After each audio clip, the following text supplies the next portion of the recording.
Welcome back to A Corporate Time with Tom and Dan. I'm Tom. I am Dan, Samantha, and Butler are here, and welcome back. So, I know it's a little late to do Nerd Jock, but let's do it. Oh, God. It's funny, because you say that, and you're like, you got to do it. All right, here we go. I'll do it. Here's your Nerd Jock. It's Nerd Jock Go now, and go. Oh, God damn it. This is what happens when I come in late. You see what I'm saying? Like, when I come in late, I can't get fully set up the way that I want to get set up. I always make mistakes. Yeah. All right, let's try it again. It's like putting pressure on Brady. Oh, and I fall down, I crumble. It's true. It's true. Nobody's saying he's not good, but he is old. He cannot deny that. Right. He is the best. He needs time to set up. Yeah, give him his setup time. Here, we'll try this. Oh, God, do it, please. Jack!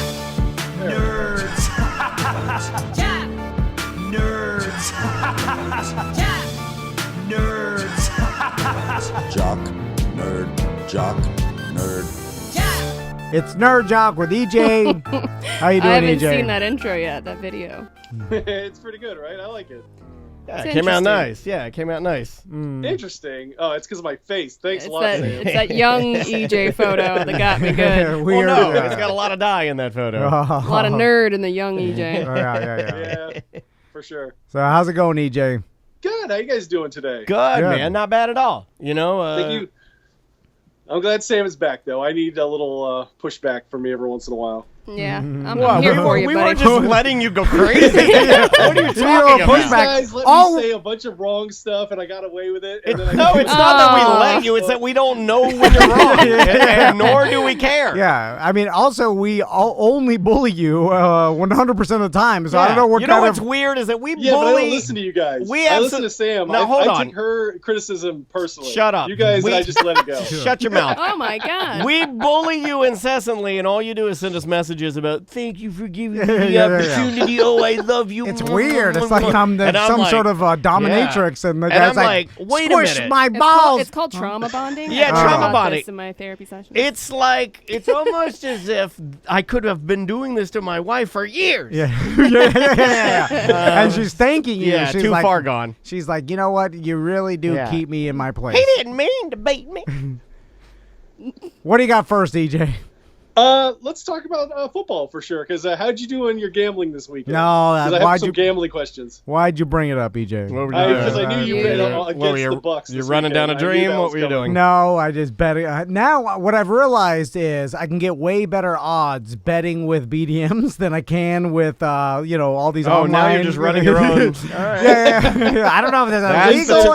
That's the turn. I think it's either like no one cares. You know, I'm in that group now, and I'll if I'm lying, I'm Don't dying. look at it. I swear to God, if you put 1 minute of amount of time you put into writing that page and all the lines and the way everything is lined up and organized, I mean, you look at his desk, you would say that he doesn't have the intellect to even write what he writes in the gambling group. But when you see what he writes in the gambling group, it's GD impressive. Every I look forward to it on the weekends. The punctuation is correct. It's lined up. It's organized. It's spaced correctly. It's amazing. Anyway, Freddie was giving me even money bet on the Saints, so I had to take it because listen, even money line bet when the Saints are favored by 3. I thought I was like, I'm just taking them. It's a good value, but then I lost. Saints blew it. Drew Brees stinks, and he's done,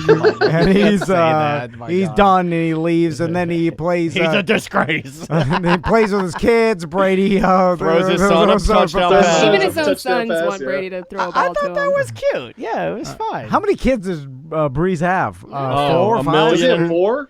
I don't know. These QBs are like Phillip Rivers. He's not Phillip Rivers though. No, that guy's got like 8. No, he could certainly fill up a river with Drew all. Brees has 4 children. Okay, yeah. So anyway, Brady's going to. He's a biblical man, right? And then when you run him, I believe so. When you run him biblical, you're pumping good. Yeah, the rhythm method for sure. That's the rule. So so who are you rooting for to get into the Super Bowl? Who do you think will be the most? Here's the thing. Beyond rooting for, what do you think will be the best story? Oh, you got to get Brady in there for the best story, right? If you're going for storyline, Brady in the Super Bowl is probably the best storyline. You got to do it. I think you want the Bills. You want Bills versus Brady in the Super Bowl if you want storyline.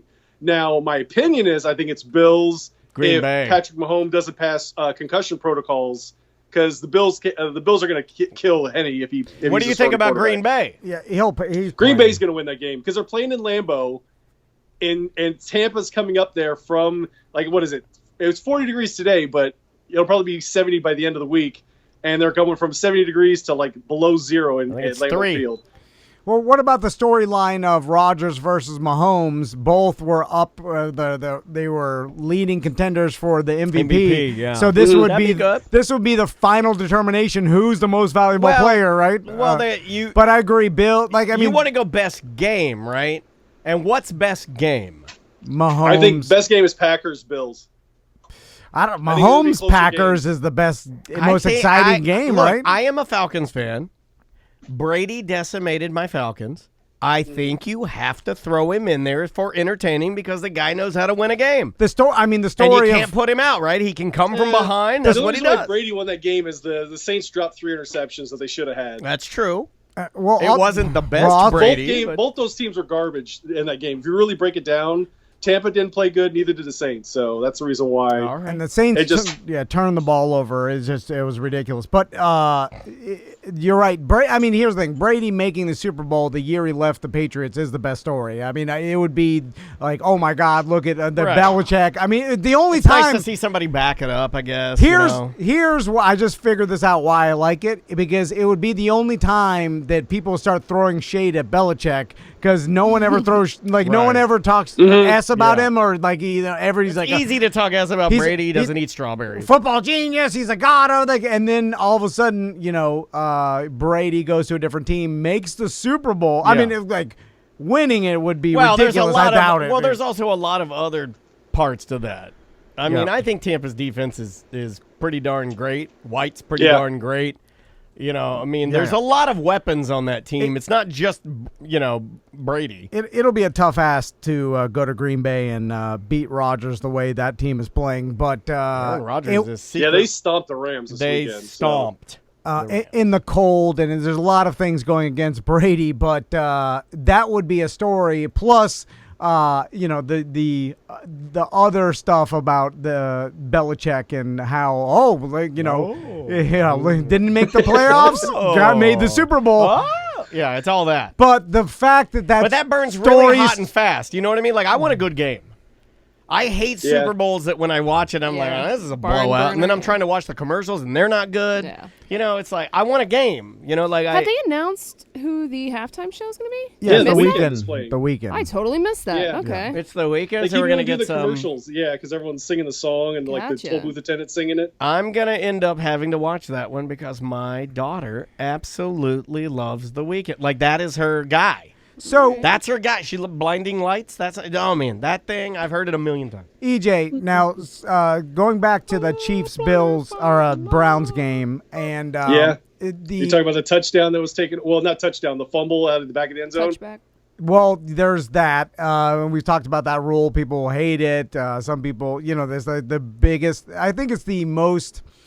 It's the biggest penalty you can get in a game, kind of. Most polarizing. Because it's 20 yards and, changing the possession. So I've heard other people talk about, like, they should make it just like if that happens, you get penalized like 20 yards. It's definitely like an Uno draw 4. It's a big boy. It'll stick it to you. Yeah, it's definitely hurting you. For 1 inch, like I'm sure the Brown. I mean. Everybody has been talking about this game, and I really did think this is it. Once Mahomes left, I was like, the Browns are going to pull it off. They're going to pull this off. It's going to be ridiculous. Like in a game that I think everybody guaranteed. thought that, right? Now, the reason why I was saying that is because the rule needs to be changed also about the replay. I think they should, because I remember there was a leading with the helmet penalty that should have called on that play as well. Yep, I've heard that. When that happens, I think on official reviews, not when coaches challenge, but on official reviews, and it has to be where the ball is, where the spot of the ball is, those are penalties you should be able to call. Like if it's where the ball is and it's a penalty and that's what you're reviewing, it has to be like a turnover or a touchdown for it to be changing the play, that should be like an exception to the rule for penalties called during a replay. Here's what we could agree upon, I think, is it is getting way too complicated. We're like, so let's think about because of the cameras and technology and the fact that we could slow stuff down with such HD and we can see every blade of grass, and it becomes real where we're like, wait a minute, we should go back, review this, and then at a certain point, we're going to be reviewing ourselves to death, and every single play. There is an element of it's like athletic overthinking. It's like even in my video game now, even when I'm playing Madden, they'll review plays in the video game that slow the game down. I'm like, forever. I just want to play video games. I'm a dad. I have 15 minutes. If you went and reviewed every single play, there's pass interference on every play. Oh my God. On every play. Well, that's part of the game. And then you're going to get into the same fight that the EPL got into when they started doing goal lines. And that's disastrous. Yeah. You can't overthink it that much. At some point, you have to give a little bit of that to the game, right? Yeah. Because it is that. You have to let the refs establish some sort of game flow that makes sense, because then without being a focal point. I hate it when referees become the game. So going back to the play that Mahomes was hurt, when people were talking it was a head hit the ground, but it didn't. It looked like the guy wrapped him around his neck and pushed his head forward, and that's usually what the case is. When you get a concussion that way as well. It was weird because it just didn't seem like the stereotypical concussion that we've all seen players get, because there wasn't an extreme hit to the head. Yeah, but it's cumulative with concussions and stuff like that. So if you've been hit a couple times during the game, and then a small hit like that can cause the concussion to be really bad. Right. The way that I explain it, it's almost like yellow cards. It's like if you get enough of them, they're gonna keep track of that and then pull you out, which is because at Miami they did the whole. We were the guinea pigs for that whole protocol program, because what they do is they take you in a room and you have to stand on one leg. It's basically a DUI checkpoint, and you do it touch your nose, touch your toes, and then stand on one foot. And then they do that with your eyes closed. And that's how they determine your baseline for having a concussion. Oh, that's how I determine how I can drive from the studio. All right. Well, and then after a week, some time, they check you and see, okay, you've had a concussion. They think you've had a concussion. Then they test that stuff. And if you can match the baseline you had before, then you could play again. That's what Patrick Mahomes has to do this week. That does not sound very scientific. Well, based upon the fact that the line is up right now, and then it's at 3. It's at 3? What is it? If Henny's starting, what is the line? And if Patrick Mahomes is starting, what's the line? Well, did it change? People have talked about it being 4 if Henny's starting, but I disagree. I think it should be 6. It's that drastic of a decrease, even though Henny. But they're an underdog at home, or are they a favorite at home at 6? Oh, I think they're an underdog because they're playing in aren't they playing in the Chiefs' place? Yeah, but Arrowhead. Yeah, but I'm saying Henny. I'm saying I couldn't think of Arrowhead right a bit. Henny is that much of a downgrade to Mahomes. I'm saying it should be the Chiefs get 6 points at this point, because it's that much worse. Well, Patrick Mahomes is that severe to their offense, right? I mean, he is. Yeah. Now he's the focal point of that offense. Yeah, he's the dude. But from what I've heard, everybody's expecting Mahomes to play, and they do not think Henny's going to start. I haven't read anything where they're saying Henny would start. Mahomes have been tweeting already and stuff, and then, like I said, Vegas is not going to leave a lineup if there's any question. They pull it immediately because they're not going to leave themselves exposed like that. If they thought that Mahomes this is just like them, the Chiefs. I mean, I really believe that they for sure have spies close to each team, making sure, especially when this an injury report, because they do not. You believe in the spies? Huh? No, You're one of those guys. They just have employees that make sure, they keep track of this. They don't want to be exposed. Imagine if they were just oh yeah, and then all of a sudden Henny's starting.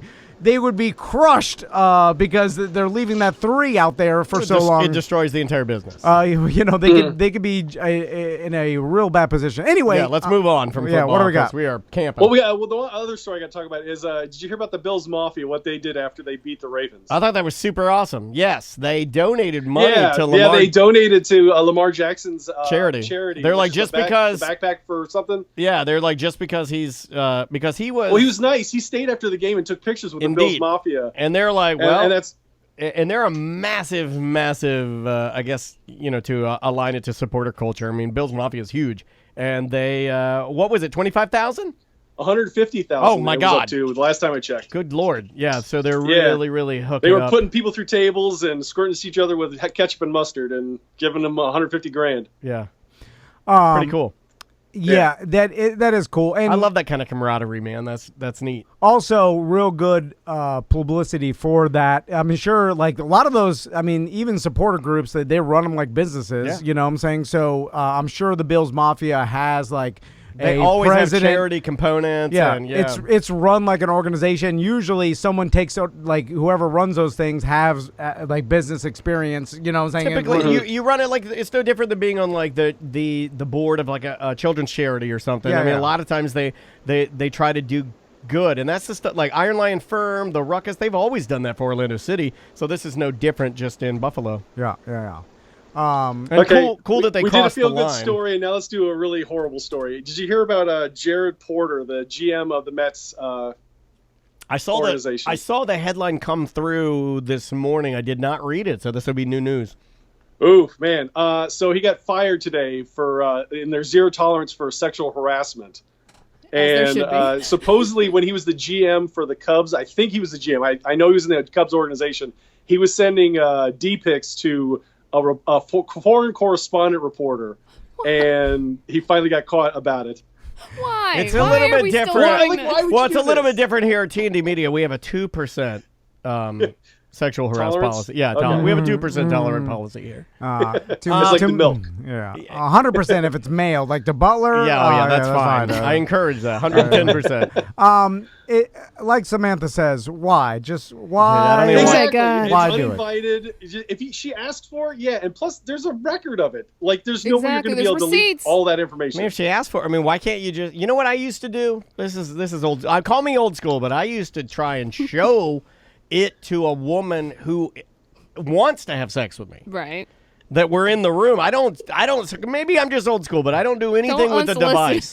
I wait for the girl. All natural. Wait for the girl to want to have sex with me, Sam. Mm-hmm. I wait for her to ask to have sex with me, and then I do it live. I like it. I'm old school. I'm old Facebook school. Live? Yeah. Gentlemen. No, I do it face-to-face. No electronics involved. Very, very Wild West. I don't have not even the TV on. It's just old school. But even under perfectly appropriate scenario where these two people were like single, seeing each other, right? Consenting. But they were in the position they're in. Right. So one person obviously is a reporter. Another person is the interest of the reporter. Obviously, it's a story. There's a business relationship. Right. But even then, even if the Plus person you can restrict her access to the athletes. Yeah, if they're like, "Hey, send me this pic, this D pic," I would be like, "Nah, I'm not doing Just this." in case, yeah. I don't want even the hassle of this possibly getting out that I did this. I'm too like, lazy to take a picture of my own D. No, but it's just like I'm so tired. I'm taking a big chance here. Like it's just like, well, actually, if someone gets a hold of your big phone, chance with a little chance. If you ever first you're a reporter, so then there's like I'm scared that time. Like, what if you get mad at me? Exactly. If things go awry, Why? I'm just not a guy who snaps a lot of photos of my ween. I don't do it. I've never done it. I'm old school, man. That thing is for two things: going number one and pumping. That's about it. I don't photo it. I don't hang out with it. We don't talk. This is some sort of fetish or like power It's fetish a power or play something thing. like. Oh yeah, it was power because he first sent her a picture of his groin area with the bulge. And then she started ignoring him, and then it went along the line. That's what these kind of guys do. What? If you don't say something back when they send you the bulge, then it's double down, go full D. It's Double down? It doesn't make any sense. No, I say I wouldn't They do want that. some If kind of I- reaction. Let's say I were Well, one of these if guys, you and I win absolutely 5 am Mississippis, not. that means you No, want it. if I that's send- an unwritten rule. If I Apparently, send, there were 60 unanswered texts. Yeah, if that I he send- sent. Oh my God, That's it was ridiculous. bad. if I You're send a Tom psycho. the bulge, so I send him up. you the bulge, right? And then I see the 3 dots come up of your typing. I'm like, Uh-huh. all right, he's typing back to me. All right. But then the 3 dots go away. Then it infuriates you. Then I'm mad. Then I double down. Yeah. I don't think I These do. guys I think I do. sent an apology. I'm like, I I'm am sorry. so Please delete. sorry Please for delete. sending that. I saw your 3 dots. Don't fire me. Yeah. Plus, I assume that anyone that's named Jared is a bad person. Yeah, there are a lot of them out there. What's I the can't think of a point? good Jared. Jared Kiso. What's the point of a test bulge Okay. if Then you we get got one. no evidence of the test? You know what I'm saying? Like if there's no text back, we're like, ooh, I like that or something. right. And then so if you send Take them the to, hint, buddy. If she doesn't All right. respond. yeah, no respond is actually a negative in the test bulge Yeah. evidence. How do you even explain that away? Test bulge sent. No, you'd be accident, And you're then I like- get nothing back. And then what do I say? Oh, I spilled coffee. Do you think this will come out? Or No, do I you know what say, she is my should, zipper you know what he broken? should It's an say is, I accident. meant to send it to someone else. That's what you say. that actually happened to. Or do you do misfire? Do you go misfire? That's what I do Right. sometimes. I'm like, misfire. Just meant to send that to mom. A buddy of mine got wasted and then sent a not even, it wasn't a D pic, but it was a pic of like his deep V like, to the- his deep V, V? Deep V like, to the D. his his papas or like, I don't know why. Why he did would this. you send your man- pappers? I don't know, but That's just going to look like Jason Alexander's forehead. he sent it to a coworker by accident instead of on the girl. That he was now the girl was sending him picture. They were sending pictures back and forth, and then he sent it to the coworker, and then had to do a bunch of backpedaling. It was it was real, but What's she his took name? it as a Tell us his name. No. Well, you know what's funny is that we have so many friends that have done this that I don't know who he's talking about. Yeah. Like Tom is telling the God. story, Yes. and it could be one of 25 different people I know. And yeah. So how are you just so stupid? Especially nowadays when, When- people are getting canceled left Canadian and right. Josh Yeah. says he only sends nipple pics. Okay, still, I guess it's all I mean, about. I don't understand why the you context. I don't send pics. You can send whatever you want Yeah. to people that Yeah. you know and trust and who want that. I barely text now. Anyway, what else I'm we got? going EJ? to a cell phone-less society. Okay, should we switch over to nerd stuff? Please. Okay. Well, I brought up this story for Sam. You hear about Disneyland, what they're doing with their annual pass program?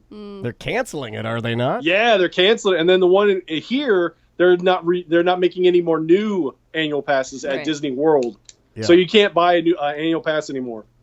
Can I? Why do you think can they're I doing that? sell mine to somebody else? Probably not, right? I don't No, know. I don't Is it think like so. Packers tickets where if someone dies, you can inherit them? They're maybe? allowing you to renew if you currently have Right. one, but If you no have it, yeah. new customers. I think they're just doing like volume control. Yeah, it's just basically. management. Yeah, they don't want a bunch of people going to the park, and they figure that most people that are tourists that are coming from out of the country or out of the state will buy more merchandise, definitely more spend more food, and money, stuff like yeah, that. for sure. Where the locals will just come for a couple of hours and then Disney peace World's out and always not buy done anything. their annual pass holders dirty that way. Because they know Yeah, that that's they not know cool. they get most of their money from the tourists. So Yeah. We're just the constant stream. yeah. Well, yeah, you don't want. It's like you don't want the Planet Fitness guy that goes there every day. Well, because You're we like, know no. we know all the tips and tricks, right? We bring our own food, we bring our Yeah, own drinks. you like, want the big fatso that gets the $10 a month Yeah. and goes there Yeah. two And then times forgets about it. and then forgets about it. That's Yeah. that's your whole business plan. Is that you get the workout guy? He's there every day. Yeah. You're like, no, get out of here. And he's got a God, he's using that it. dude's got a camelback on his back with just ice water in it, you know, and he's like, I'm just out here for the exercise. Yep. That guy can hit Yep. the brick. You're getting used to this place for like a penny an hour. It's so cheap. Like we do it for fatso. You know, I've swung through there before just because their bathrooms are clean, and I deuced it up and then left. If you go there in December, empty. So you could just hang out there all day. All day. Anyway, what else we got? Okay, the next story I have. Did you guys watch WandaVision last Friday? I did not because it looks stupid. Back to you, EJ. Well, I think with WandaVision, I think it's one of those shows where I would have rather binged it. I think I would wait till the whole series is out and then watch the whole thing. That is what because everybody's the first 2 saying. episodes is kind of like, it's not grabbing me completely. Hey, look, burn. I got no diss with it. That was a joke. It looks creative to me. It looks like something. I know nothing about it. If I were into Marvel Comics, it looks like, because the whole thing is like a ruse set inside some sort of other dimension or possibly a different world. I'm kind of into that, right? It's just that's not. I've never gone down that path, so I know I won't watch it. But personally, I think it's creative and it sounds kind of cool. So yeah, it's a different format from what the MCU usually does. I love that kind of stuff. It's interesting that way. I always give people a nod, good or bad. I always give them a nod for trying something different and taking a risk. And it seems like that this type of thing is extremely risky because they are taking some heat for being kind of boring. But for the people that I know that are really into this, namely like you and Juan and other friends I know that are in like our BDM nerd group, people are giving it a shot, and I think that's what it's there for, right? You're supposed to give it a shot, try it out. So hopefully it'll. Yeah, I usually give new shows 3 episodes. Yeah, that's usually my thing. Like if it's 3 episodes, you better grab me. If not, I'm going to give up on you. What streaming network is it on again? It's on Disney Plus. Okay.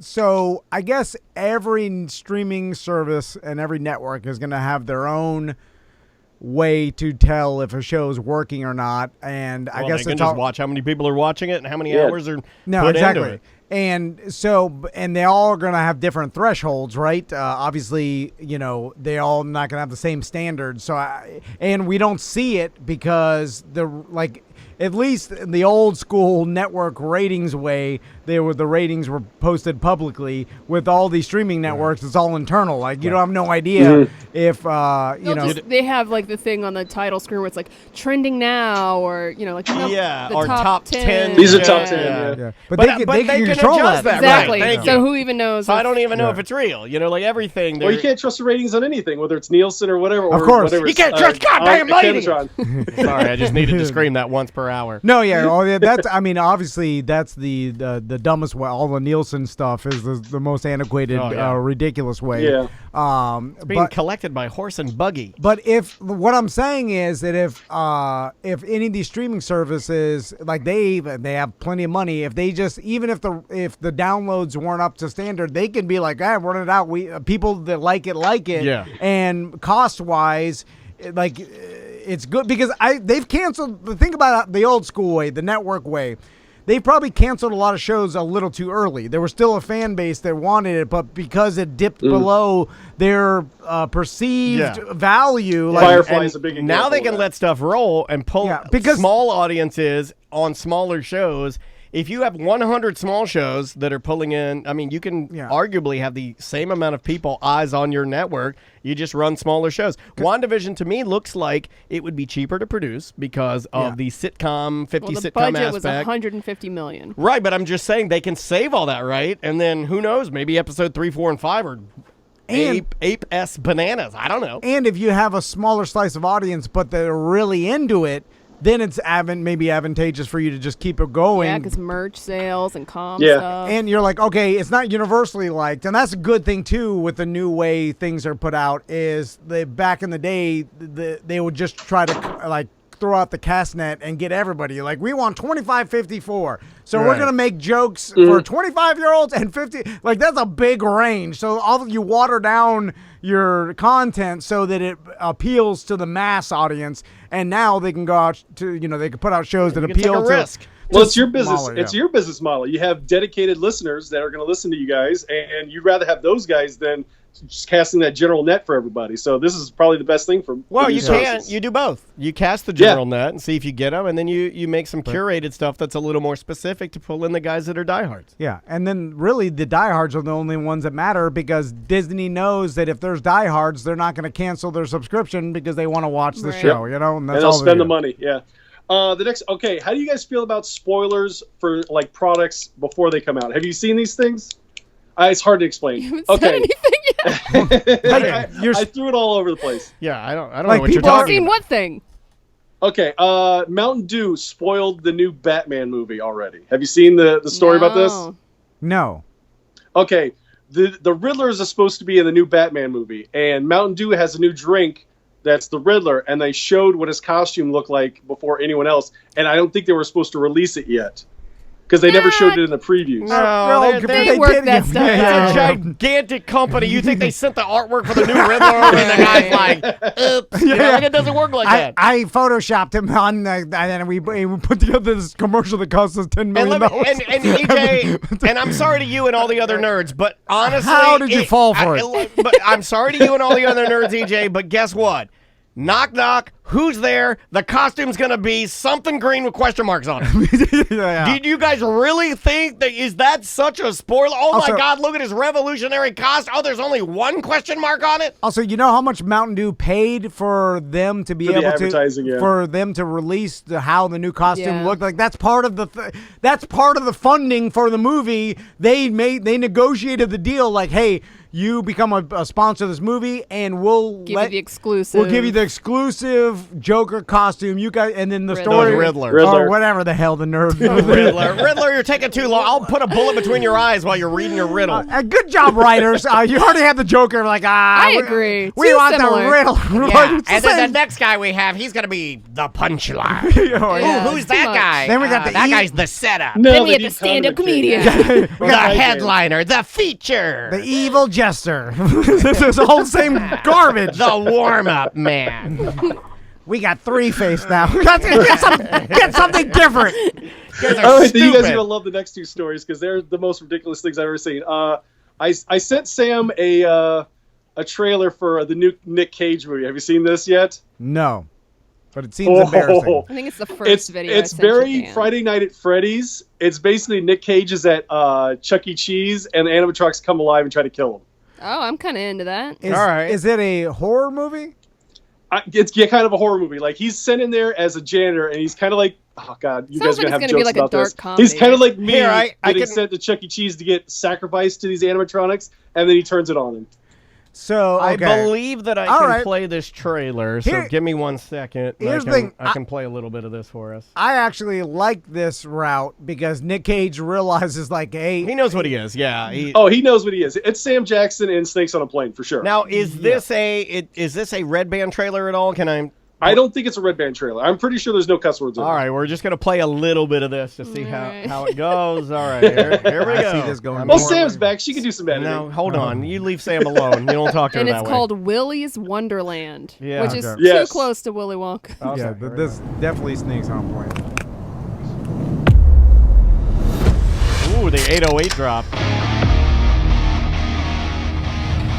Drinking beer. Welcome to Willy's Wonderland.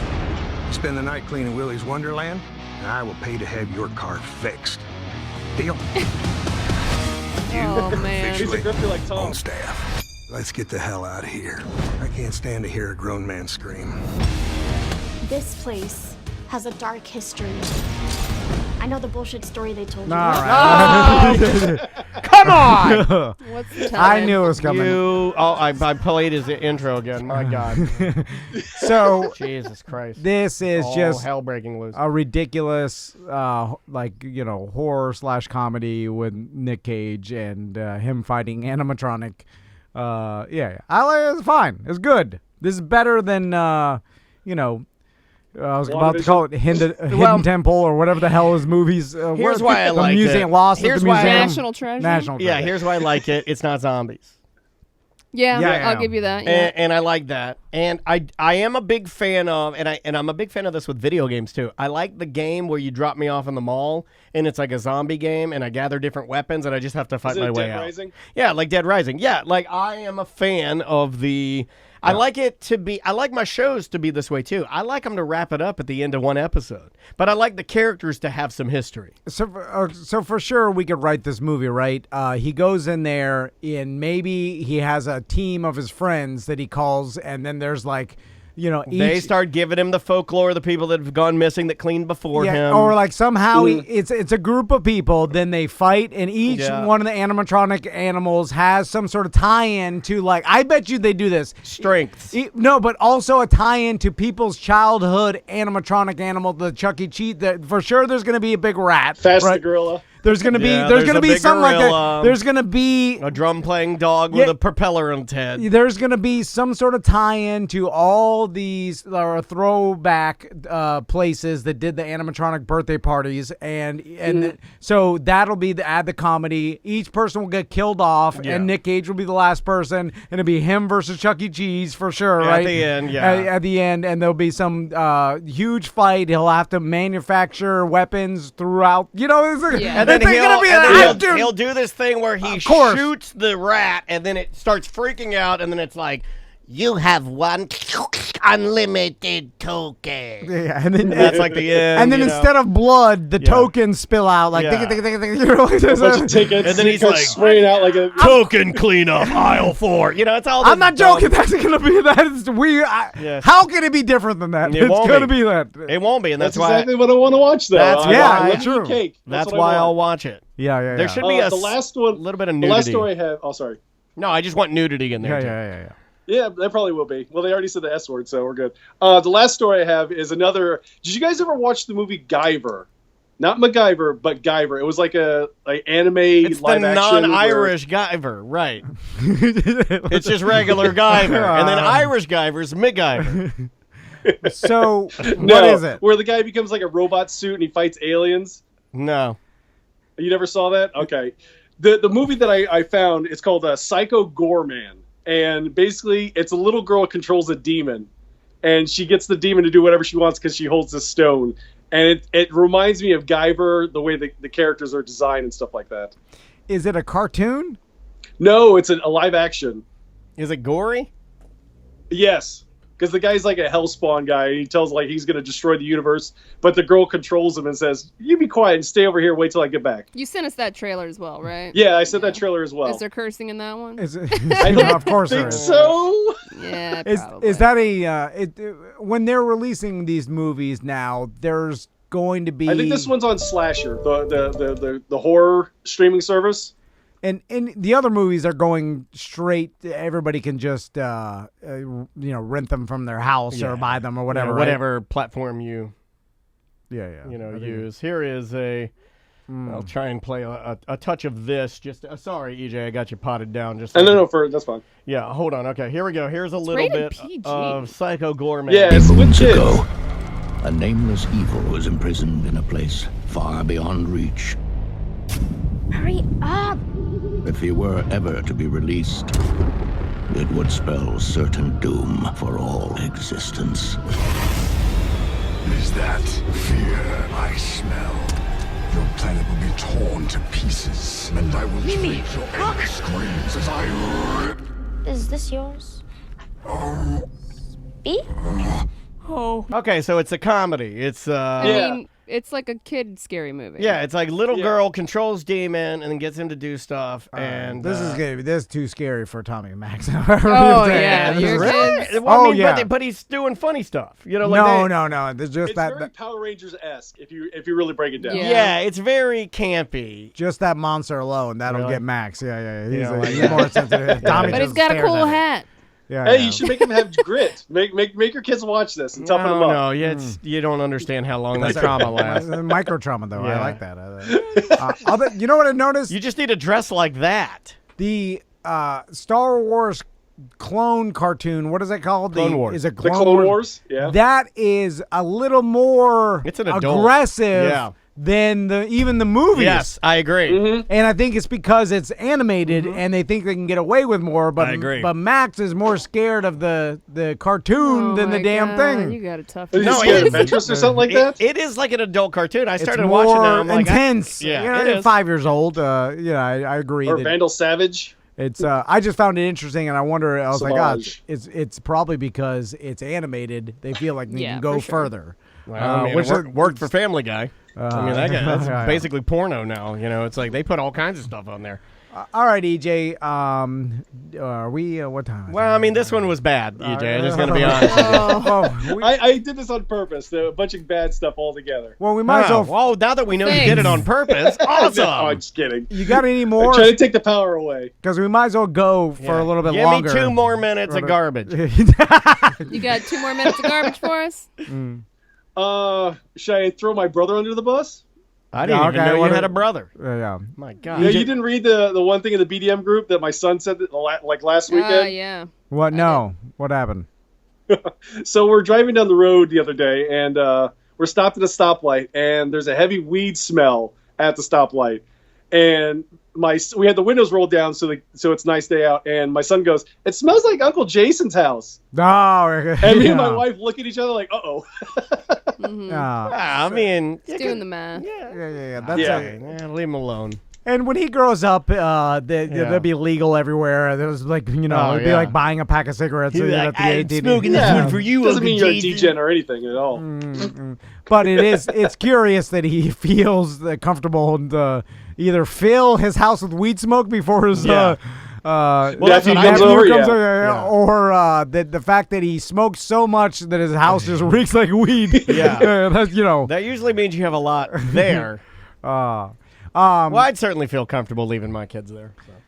So back to the Super Bowl real quick. This is all comedy. It's not real. Yeah, it's all fake. So back to the Super Bowl. Did you read anything about how they're going to run it audience-wise? Like, are they obviously? I think that because it's in Tampa, they're doing. I think it's 1/4 capacity. So DeSantis said no mask. We're running it old school. Yeah. Pack them in. Pack it in. No 6 feet distance. Everyone, you have to cough in each other's mouths. You're going to be like the program, spit in each other's mouths. I think you're right. I think it is the quarter. I wonder if they're going to do, as far as the halftime show, there's always they usually get volunteers and people that they pre-screen to get on the field, It's usually like children with colorful cardboard. Maybe they'll do it like Times Square at New Year's Eve, where they had the little pods set up. Ooh, and the Planet Fitness hats. Yeah, a lot of Planet pods. Fitness hats. Planet Fitness hats. But they should do like bumper soccer, where they're in like big bubbles, and they still can be 6 feet apart, but there's no way they can touch each other. They're gonna have to do so, or no audience on the field, right? I'm fine with that. No, there's not gonna be any audience on the field. I don't think so. Yeah, but what's weird is that the halftime show is one guy. Yeah, the Weeknd. Right, but he's going to have some people come out and I mean, if you're going to have nobody on the field, you got to get you got to have like Grateful Dead out. You got to have Fish out there. And does the Weeknd do any collaborations with anyone? Oh, yeah, that's what I'm saying. That's I think there's going to be a thing. lot of guest stars. So, I'm sure there's going to be that. Plus, you think there'll be any stunts or any sort of things that are, I don't know how his shows are, so I'm not sure how elaborate it's going to be. Yeah. I would imagine it's a lot of lights, blinding lights. Yeah. A lot of lasers. I think they should bring the lion back from Katy Perry. That was a cool lion. Where do you think that I thing did is like now? the lion. That's like behind an automotive, like a buy here, pay here now, right? It's falling It's apart. definitely a Pokestop for sure. That's what happened. If someone has it. Every single float. It used to be sad growing up in a small town. Every single float that people would spend hours building for the DeLand Christmas parade would end up being parked behind like the Penny Saver or an old buy here, pay here, and falling apart. And then bums would would just melt. they would like sleep in it and stuff, and it'd be like a giant DeLand bulldog, like melting under the sun and rain. So sad. So sad. All right, EJ, we gotta go. Okay, have a good day, guys. All right, bye-bye. Like now we just say goodbye to him as if we're like saying goodbye to our neighbor. Jesus. Oh my God. I gotta go to work now. So I'll talk to you Oh my later. God, it's No, happening not again. again. Hold on, I gotta fix this. This is gonna drive me crazy. Okay, get the hell out of here. Nobody likes you. All right. That's bye-bye.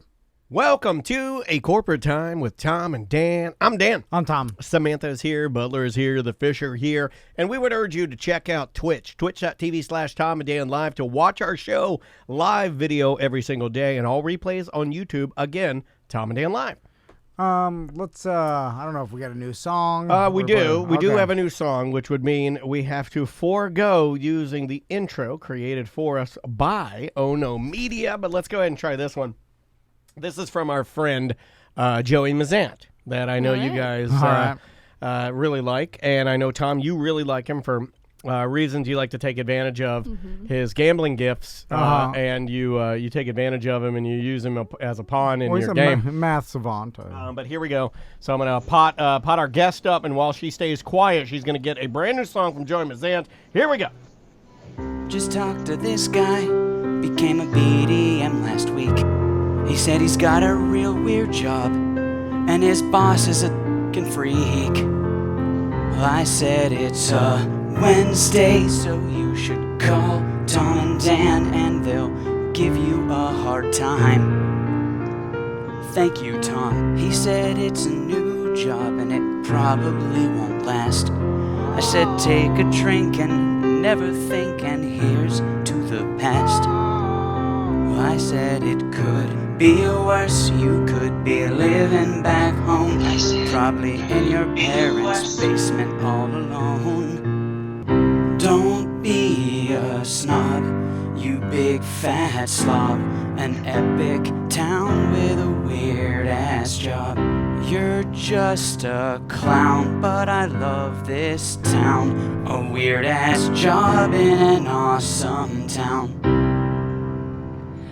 What do you think about that? What song was that supposed to be? Yeah. I'm not familiar with that either. It's Blink-182. Yeah, that is it, or it's either Blink-182 or hold on. No, it's Less Than Jake. Isn't that Less Than Jake? Boring Town?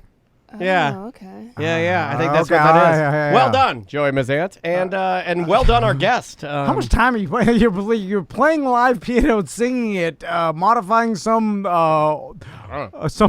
The amount of time. You can do it all. It's too much time, Joey. You're wasting your life. You really are. Yeah. I mean, you have to have other things. Yeah, don't just unhook your wagon from us and run. On the line with us is a good friend of the show, and I believe she's stepping in the 11th hour for a Weird Job Wednesday. It's our friend Steph. How you doing? Hi, everybody. I'm great. How are you? Good. Real quick, streamlineflorida.com if you want to refi. Rates are really good. I suggest you give them a call. Brian and his team will help you out. Anyway, so Steph, what is your weird job? Is it what your current job is? It's not my current job. Okay. We're going to talk about the time that I spent as playing casting director at the Indiana Jones Epic Stunt Spectacular. All right. Cool. Pinecone director of the... Yeah, what is it now? Casting director. I played the role of casting director at the Indiana Jones Epic Stunt Spectacular at Hollywood Studios. That is an actor's position, right? Like that is pretend to be like casting that's a great role for you. I could totally see you doing that. Oh, thanks. Yeah, getting the volunteers out of the audience and stuff. Yeah, it was an equity role. It was a good gig. Yeah, for sure. Man. All right, so let's start from the beginning. If this is an actor's position, you apply to it internally. Like, do they let the employees apply for this, or do they look for like actors that need work? Almost all of the above. I like the way you asked that because this isn't a position that you can audition for. There's no like open casting call to play the casting director. You would usually get absorbed from another show. For example, remember Lights, Motors, Action was a stunt show that closed, like 6-7 years ago? Mm-hmm. And other casting directors were absorbed from that show. Also, we had a gal from the Hoop-de-Doo Review.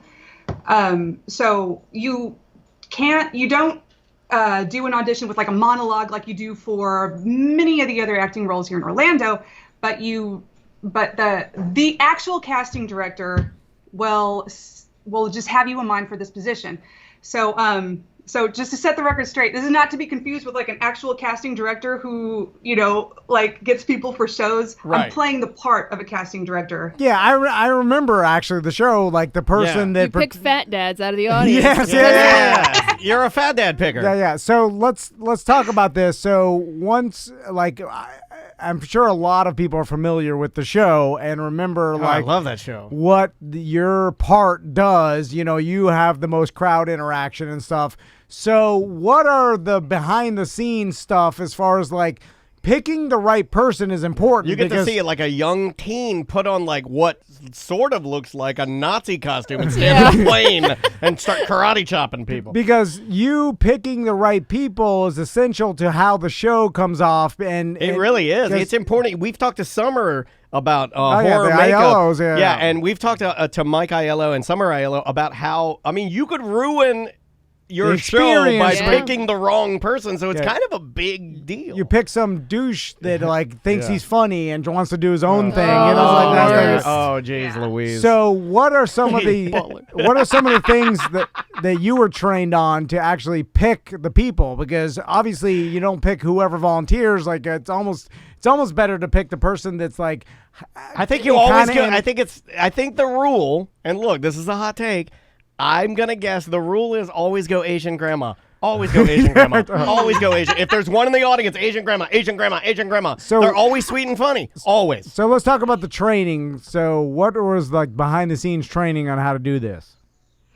Okay. Now, my training in particular was different from other training because I was picked from an audition to be Marion. I auditioned to be Marion, and it was about 6 weeks. That's 7 weeks of training for that role altogether. And so it was over halfway through that training that the director says to me, he was like, you got jokes. I think you could do this thing. And so I just kind of like, I don't know, moved into the casting director role.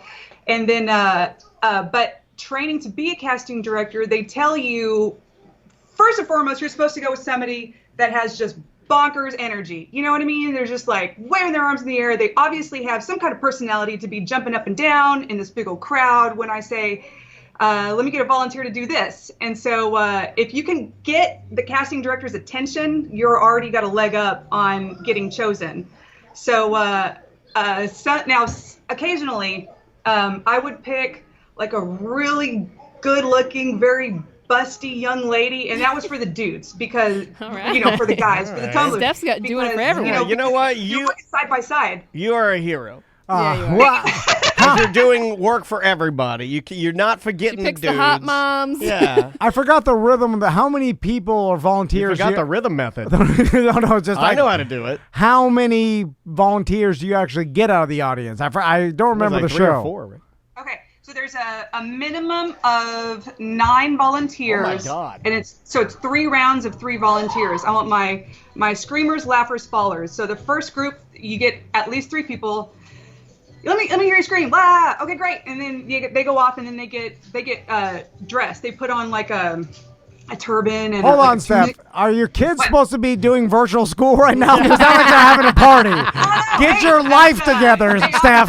Get your kids under control. They're having a party in the background. I mean, apparently it's party in the USA. Yeah, I thought they were doing math virtual school. Somebody just ran behind you naked with a glow stick. I mean, I don't know who that was. What kind of party? Oh, they hung up. What happened? No. Her internet cut out because her kids are trying to do school. They are. Shut off your kids' virtual school. It's eating up the broadband. We lost her. Was it just me or was it extremely loud in the background? It started to get loud. Yeah, it started to get louder. Oh, no. Because then she looked like she's looking at her kid and then gone. Oh, she's like, I hope we go back to her and she's beating her kid. Oh, my God. I don't want to see that. That's kind of funny, right? I mean, not really beating her. You know what I'm saying? Like just a mad, Spanish grandma hitting the kid in the head. I want to hear when volunteers go wrong or they go rogue, right? Yeah. There's got to be a story. See, because to me, I was going the route of you don't want to pick the person that's too willing and excited about going out there because you think they want to be that it's kind of like the heckler or they want to start. They want the most attention, so they're gonna go off script. They're gonna want So I feel like you want the person someone in the middle that's willing to do it, but kind of apprehensive, so they don't go off script and try to be their own funny guy. You kind of want.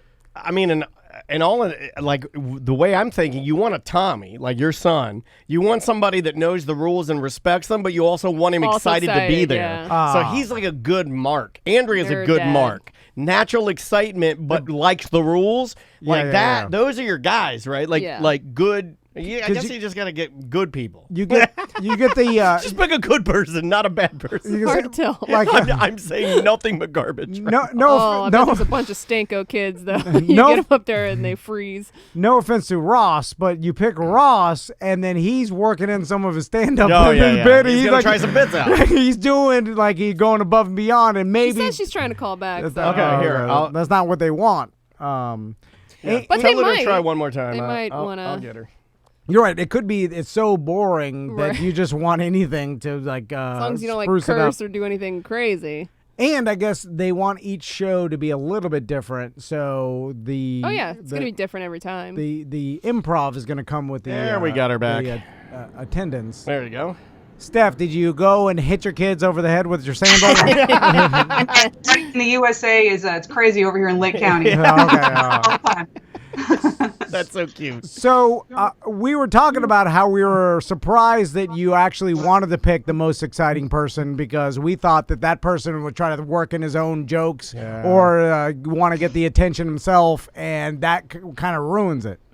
Sometimes, but you guys, I mean, just like you just saw right now, you got to mom up. I mean, sometimes people will take the microphone away from you, or they'll try because you're holding. You don't have like one of the little, what do they call the head mics or anything wireless, like that. You're holding a microphone. People will try to take it from you and tell a joke or do a little spiel or something, but you just gotta, put them in their place because this is my show. Okay, so you're establishing some sort of dominance by making sure that if they start, you just move the mic away and just power through whatever the hell garbage they're saying. Exactly. Power through. Now, have you ever picked someone that's gone terribly wrong? Some of his pants fell Well, down. she probably knew we were going to ask that, right? Boobs fell out. Yeah. He started vomiting on the microphone. The person said the N-word by accident. Yelled Something it horrible. really loud, I'm talking horrible. Yeah. They too drunk projectile vomit. Starts having a heart attack, goes down on one knee, poops his pants, falls over, dies. I mean, real bad. A lady gets her period. Everybody's like, boo, shame. They're yelling at her. Then they push her into the whale tank. Thankfully, none of those have ever happened to me. Now, usually, like mid to late afternoon is when you start. Is when the crowd gets drunker. So I think your kids just turned the oven on. Your kids' Pop-Tarts are done. I believe your babies are making Totinos. So later on in the day, they get drunk. Yeah, people are getting lit, and so you just kind of have to wrangle them back in. Everybody's got to be over 18 because you've got to sign that safety waiver because there are actual explosions and actual things that you trip over, and God knows we're trying not to get sued, right? So, and Nazis. Right? And Nazis. Yeah, there's Nazis back there. And then you said you pick a guy, and you got to put a turban on him, you got to dress him up. Oh, have you ever had anybody like, I ain't putting that on? Yeah, I'm just saying. Well, the show is not like too crazy about like if somebody's going to be weird about putting on a turban or something like that. Every now and then somebody. Do you have a bald eagle mask I can wear? Do you have it in red? I'll wear it, but it's gotta be red. Red or purple, Pee-wee's Playhouse. So Mecca-lecca how, mecca-honey ho. I know throughout the years, like speaking of the Nazis, that was actually in Indiana Jones. Yeah, but they take all the insignia. It's just a black outfit. Yeah, but I know they started with like, we're not putting the swastikas, and I don't think they ever did that. Yes, they did. They used to be on the plane, and they painted them into stars. Yeah. So then I think they've un-Nazi'd even the uniforms, right? Like dumb them down, like just it's put like green. A clown outfit now. More, like big red shoes. More Fidel, less Adolf. Yeah, a little bit. Make it more like Jungle Nation, less Germany. So in a Weird Job Wednesday, we actually interviewed a stuntman for this particular show, and we asked him, and I think he said, if I remember correctly, no one ever really got seriously hurt. They know what they're doing. When you were there, like, was there any person that actually, may have pulled something or got hurt or whatever, had to leave the show? Like, something had to be modified, or is it run so much that it's second nature to everybody and it goes on without a hitch? Man, there is a contingency plan on top of another contingency on top of another one, and sometimes you have to layer them because if it's maybe if the stage is wet, if the slab is wet and the explosives are out, then there's a contingency for that combination of events. And I mean, every single little thing. It's an outdoor live stunt show. So yeah, there's always something that goes wrong. Like almost 100% of the time, you just count on something being broken or, people do get injured. I mean, I'm paraphrasing because like everybody's hurt. These are stunt people. Everybody's hurt, but nobody's going to see that they're injured because everybody wants to work too. Because they're performers. Yeah. There in the history of the show, there was one person that got fatally injured, and this was before my time. And he worked on the show for a long time. His brother still works on the show, and that was also one of those things that, of course, nothing. And on paper and in fact, nothing actually. He didn't pass away at Disney. It happened at the hospital. Right. But like worst case scenario actually does happen. And there is a safety plan and they are crazy. I mean, speaking of Nazis, they are that about safety. Well, you have to be, time. sure. Right. Yeah. Was it from the fall? Not even. No, it was everybody was on the ground and everything is a series of timing, and so all of these stunts are timed and set to music and everything, and so if one person is a little bit late, it will affect the next person and could have kind of a trickle effect. And it was one of those little things where someone was just a little bit late to catch another person or just kind of assist them in the stunt, and it led to tragedy. But that was just one solid time in the history of Epic. But yeah, people fall off of stuff often, and there weren't always nets around that set. There are absolutely nets all over the place now to catch you from falling off the back and stuff like that, because the set is over 40 feet high. So yeah, people hurt themselves, but if you're dumb enough to hurt yourself, you're going to have a talk with a manager. And I've always loved the shows. Like I was talking to Mike Aiello about this, about how I'm their guy. I love shows. Yeah. There's nothing I like more. I love rides, but I'm a sucker for people live performances. That's why I like plays and musicals better even than movies. I just like it live. And I love sitting there with an ice cold beer, watching people perform and show their talent. It's really cool. And we're lucky to have a lot of that. So sometimes it's nice to not forget about these guys putting their lives on the line, to entertain us. Steph, how much were you allowed to improv at all or go off script or whatever? I know they wanted that type of person. They wanted your personality because it was conducive to the role. But then I'm sure there's guys like, a lot of jokes are off limits. Like, you can't say anything even close to offensive, I'm guessing. And they probably want to limit the improv how hard before is that? You don't make mistakes. Yeah, you cannot say the G-O-D word. You can't say, I got in trouble for saying Rochambeau. What I meant was, you rock, paper, scissors for it because that's what Rochambeau means. But there were a bunch of kids in the audience who just happened to see a South Park episode in which that meant to kick you in the D or something like that. What? So anyway, I couldn't say Rochambeau anymore. So the rules. Cartman! You're ruining the world. I would put that on them and not the actual word. Nope. South Park is gospel. That's crazy. And so, the rules are always evolving. You get notes every single show you do. Hold on. This for you to get in trouble means that someone in the audience had to complain that you have said that, right? Or well, it could have been a park higher up, a manager heard it. Because if someone complained, they just need to justify their role. We talked about this. Yeah, I mean that's what makes me mad. If someone went to park management that did not happen. Okay, I'd be willing to bet Steph, and Steph knows. I'd be willing to bet one of her managers heard it, had to justify his job, called you in on it. Yeah. Nobody complained. Was that accurate? I think that's exactly what happened. Yeah. Somebody came up to me and said, after the show, said, what does Rochambeau mean? I don't think anybody actually complained, but a manager or a trainer noticed that there was a bunch of boys giggling about it. And so now it's off limits. You can't say that either. Right. Yeah. You're right. That stinks. That's of a how corporate it always manager. happens, right? Yeah. I mean, you told me that. Just say a million things. So what does this position pay? And I'm curious. Sounds fun.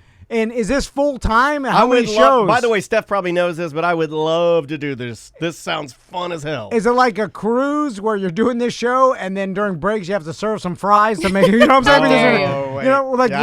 I don't want to do this yet. There's only 3 shows a day, so it's like, well, in between you got to do another job because to justify your wage. How does that work? Handing Mickey bars to everybody. Yeah. Yeah. Thankfully, no, you don't have to, do, French fries or anything in between. I have worked at Pirates Dinner Adventure too, and different case there. But for the sake of Disney, there's a lot of room for improv. You have a lot of freedom in the things that you say and the things that you do. And then when the show is over, we go back to the green room basically, and there's a lot of working out and there's a lot of like stretching, because most of these people are stunt people. I'm one of the only talkers. I'm the only one with jokes, right? And so everybody else is like stretching and getting therapy because almost every single show somebody's gonna get hurt. Ice and cryo and the director, casting director, they get show notes from the managers and things like that. So to get paid, you asked about pay. Now, if you have a contract, if you have a 40-hour contract or even like a 20-hour contract or something like that, you have a really good gig. Now, I didn't have a full-time contract, but I worked with a lot of people who did. In fact, I worked with this girl who had a 40-hour contract at Epic and then another 40-hour contract at Hoop-De-Doo Review. So this girl was doubling down on 2 of the funnest shows. Hourly. Now these people get paid hourly, and so you make about $26 an hour, 25 plus some change an hour. Now, if you're part-time, I believe, and this is a new rule, I believe that you get paid significantly less. It's like $10 less per hour or something if you're part-time. But if you're full-time, and it's a great job and it's got all the benefits, and of course you're an equity actor, so you have all those benefits of being an equity actor. It's just a couple of years of being an equity actor, and then you just get moved up to SAG-AFTRA.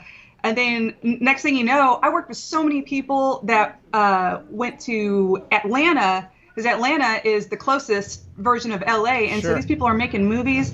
I saw I saw somebody in Cobra Kai the other day in one of the jail fights on Cobra Kai. One of the background actors was this kid that I used to work with. That's and cool. These people film all over the place.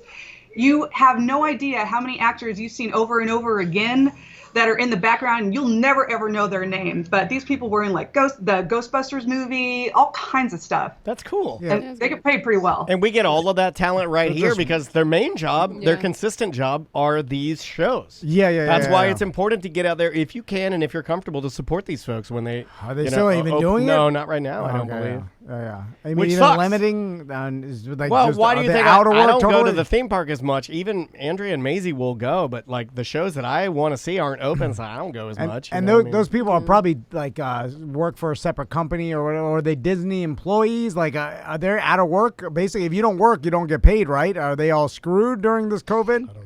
Yeah, a lot of people have lost their jobs. The show is down right now. A new show is expected to go up in the summer of 2021. So they're revamping the show, and I'm sure they got to change a lot of ways how they just do the queue and the seating and all kinds of stuff too. Yeah, man.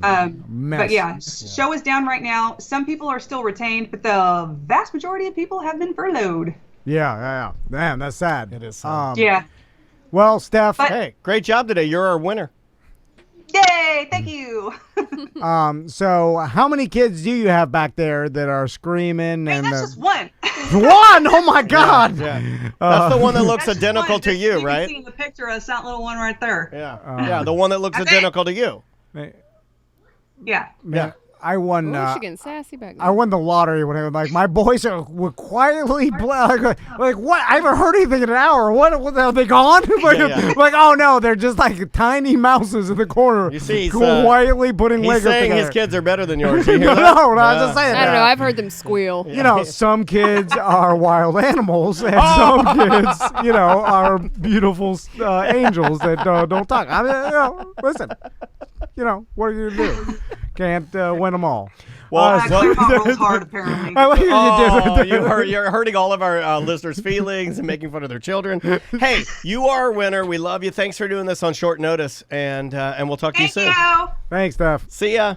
See ya. Bye. Later. That is our friend Steph from her home. I always want to say where they're from, and they're always from their home, Daniel. Yeah. They're all from their home, Daniel. All right, we'll take a quick break, and bye-bye.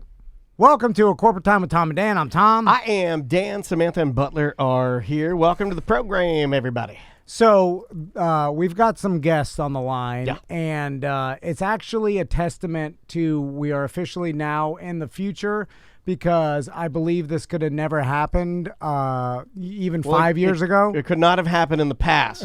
Yeah. Because we have no time machines yet. And I'll explain, but on the phone with us right now from the Moms and Murder podcast, we've got Melissa and Mandy. How you guys doing? Fantastic. Hey guys, how are you guys? Good. I gotta say, right off the bat, the alliteration, Melissa, Mandy, Moms, and Murder. Yeah, it all works. It's great.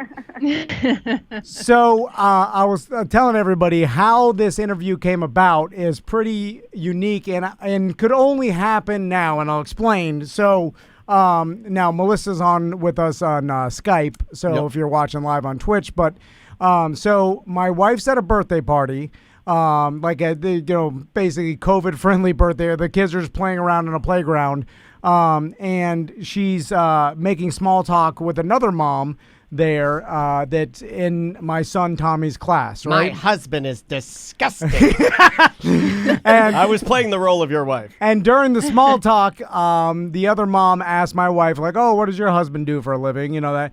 And she went against my wishes, which I tell tell everybody I'm a banker, because podcaster's embarrassing. You know, at least to me. It is. But so she said, "Oh, my husband's a podcaster," and then she's like, "Really?" She's like, "My sister is a podcaster," but that's what I'm saying. Like, this would never happen. This wasn't a job 5 years ago, or whatever it was.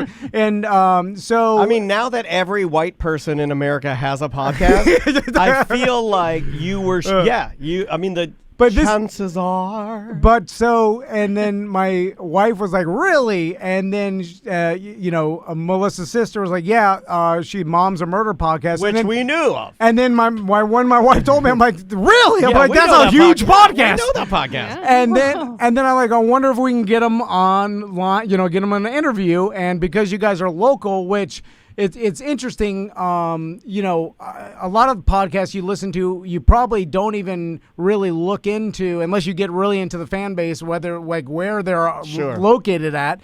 And so unless they bring it up a lot, right. So anyway, it was just a small world that my son goes to school with your nephew. Yeah, and it's like your son goes to school with the nephew of a successful podcaster. I know. That's crazy awesome. I know. And then I was like, well, ask your friend if her sister will do an interview with us and make us famous like they are. He's got enough. He's trying to learn how to read, let alone deliver messages for you. Anyway, how you guys doing? Doing really good. I've heard so much. I asked my nephew, I said, well, who's the best kid in your class? Thinking he would say himself, and he was like, "Oh, Tommy. It's easily Tommy."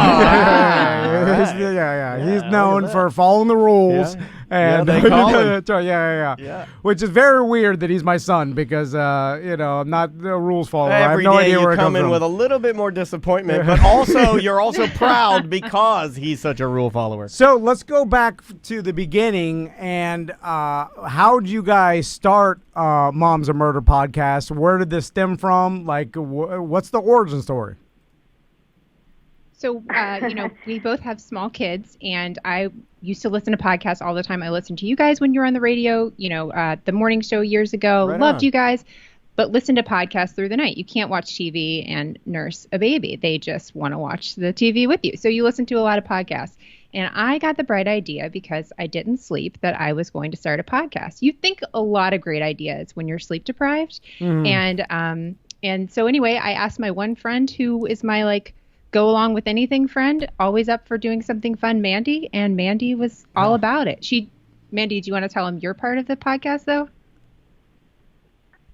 I mean, yeah. Well, Your when relationship with Melissa first podcasts. asked me, when she first asked me about doing a podcast, I was really scared and thought she was also crazy because I had never listened to a podcast at that point. Oh, so I like was that. like, what even is that? I had no idea what I was expecting or what I was getting myself into. But she really wanted to, and I was also kind of, at a point in my life where I was home with my kids and looking for something to do. So I said, you know what, sure, why not? We can try this out.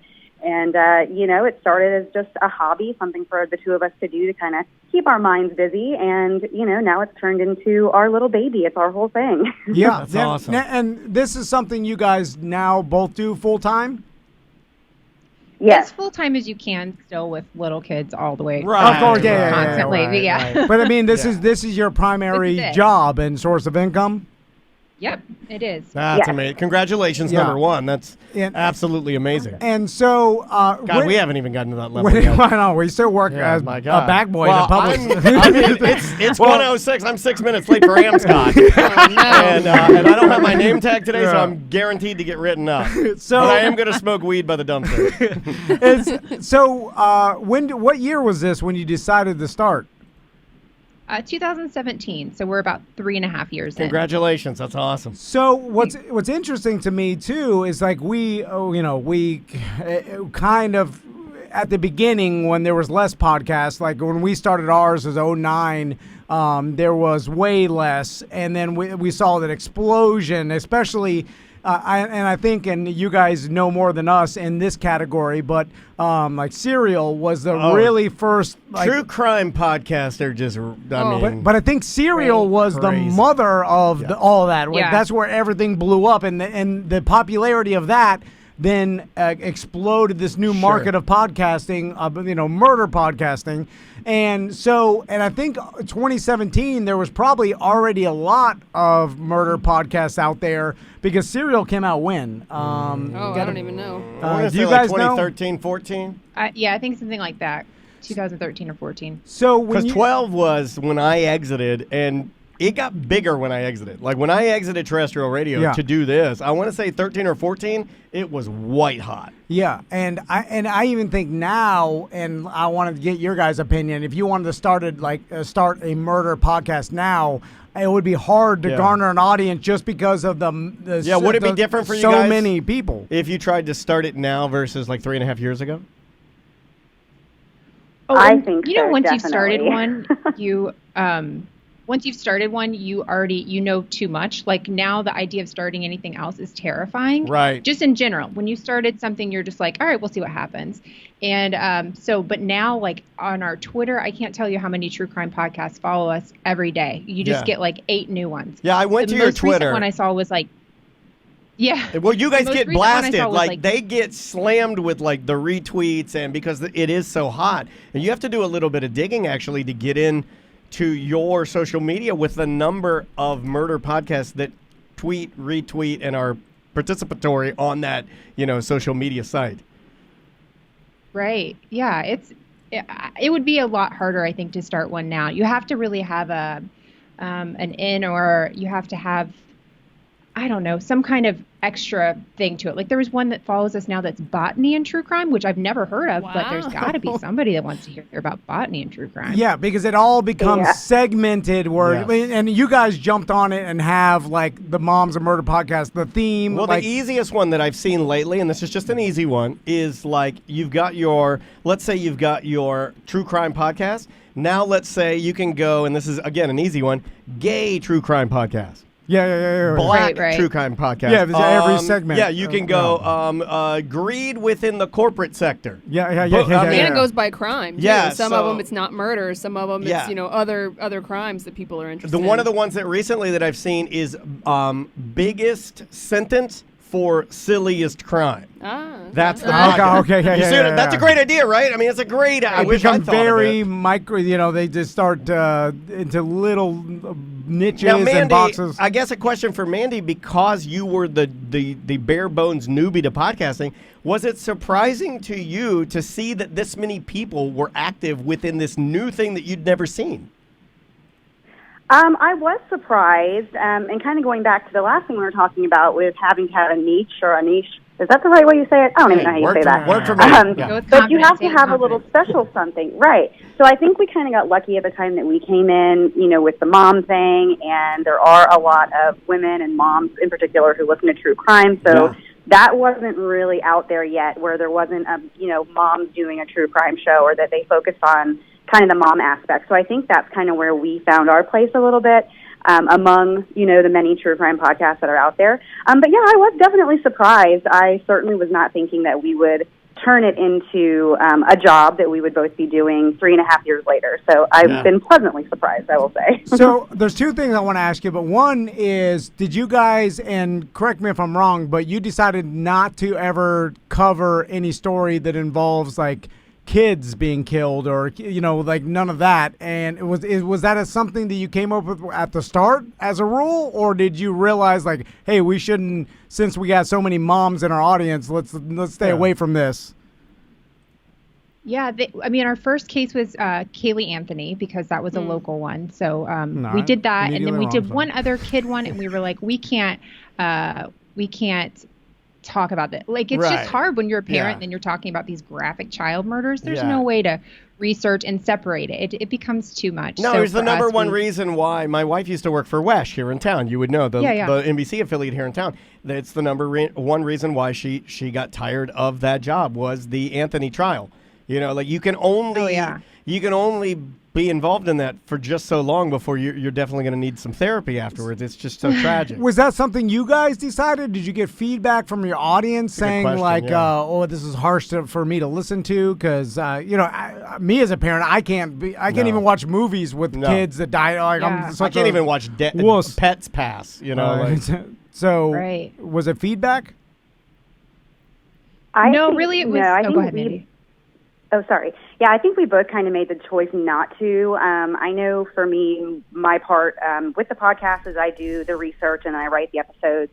And researching those cases about, children being harmed, it's just very emotional, as Melissa said. And I just didn't want to spend, every day working on that. And then I have to also take care of my own children at home and try not to let it affect me, these terrible things I've researched.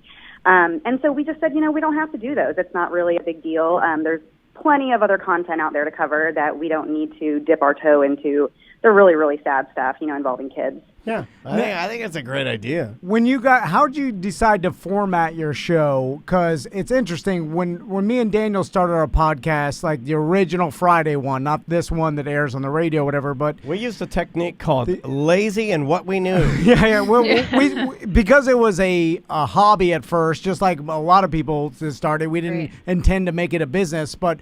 When we started it, we're like, because we have the terrestrial radio background, we were like, well, we need breaks because it helps us. We work better with breaks. We also have prostates. So we'll do 3 segments with 2 breaks in between, and we'll keep it around 2 hours-ish. Yeah. And then literally from that first show, that's what we've done. It's never changed. 11 years later, and we've kept that format. Did you guys change your format? Did you keep it from where you started? Did you have a specific time period as far as I want this to last 2 hours, 3, under a certain amount? Was there any format at the beginning?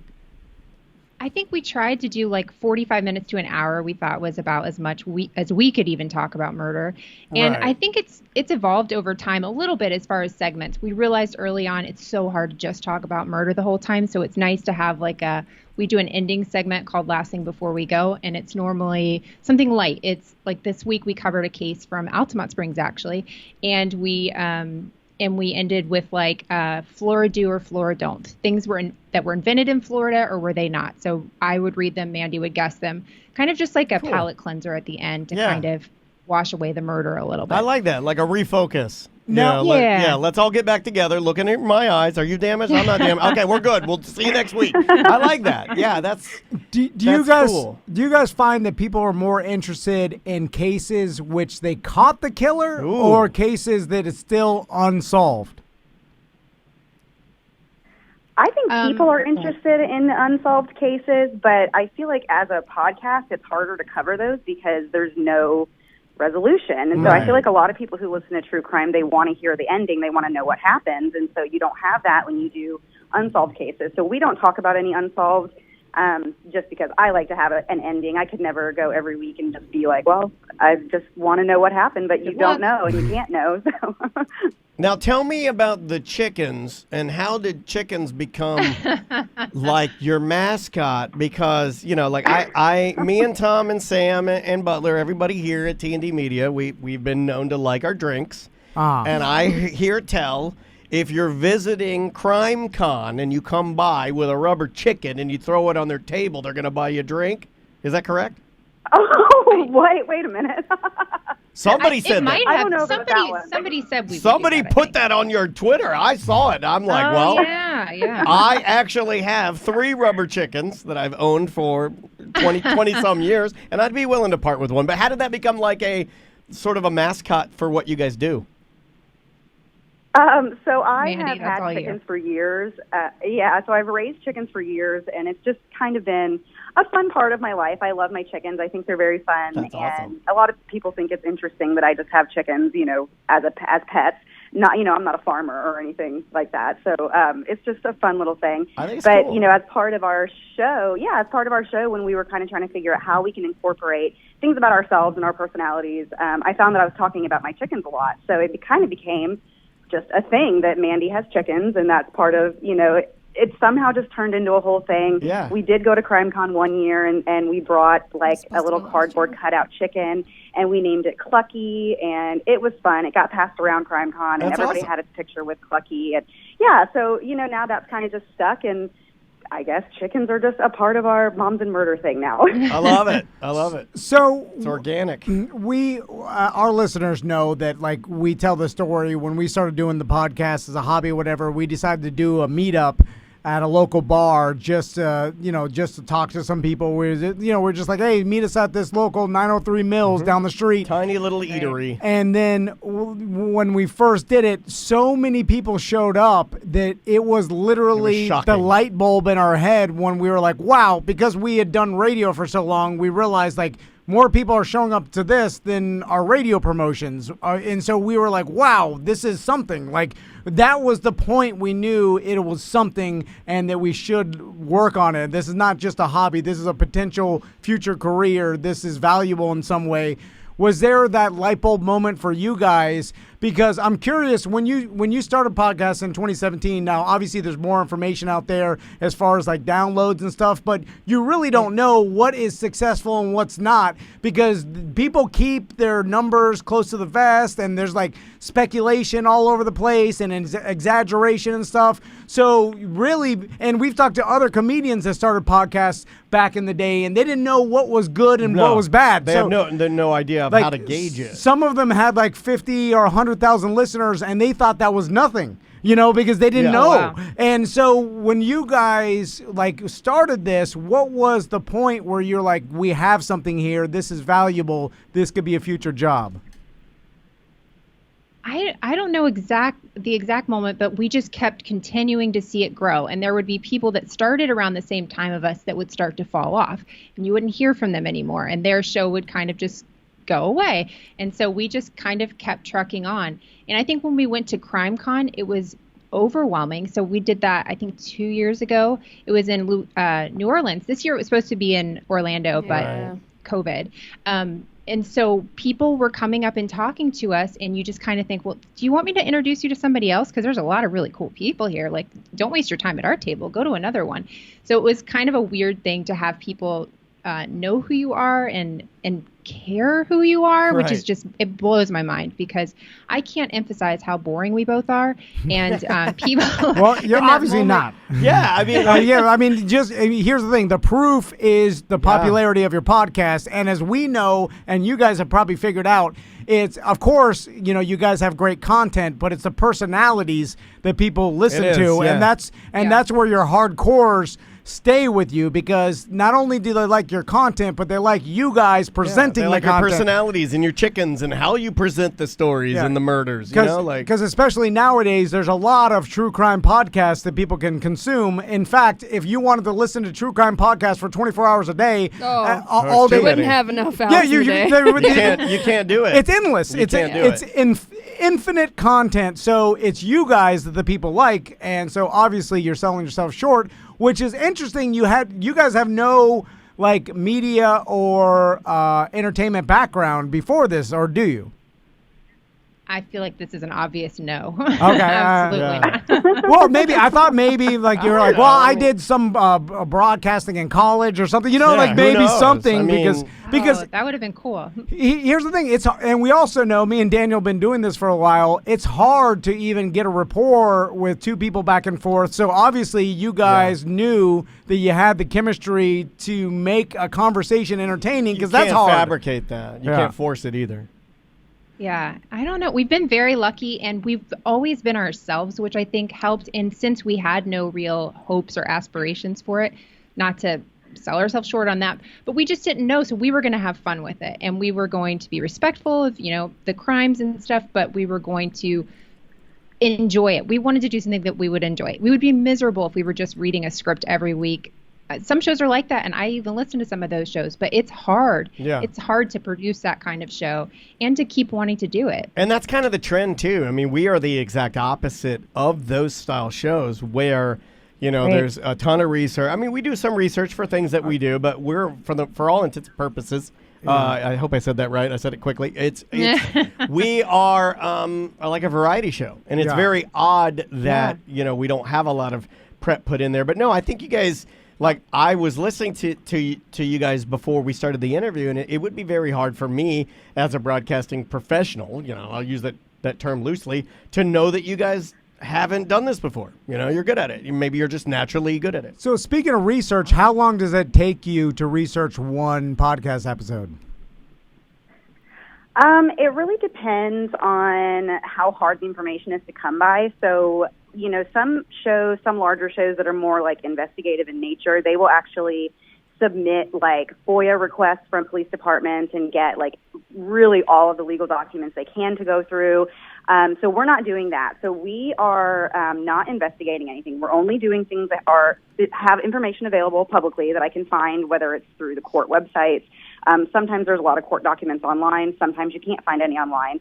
And then I will also go through newspaper archives and things like that to find the information. So it really just depends on how much there is and how hard it is for me to find. So sometimes it will take me a week. I would say I work probably a full week on finding the research, and then I spend maybe 2 days using that research and writing it up, kind of in storytelling format and how, laying out the episode the way I want it to be presented on our show.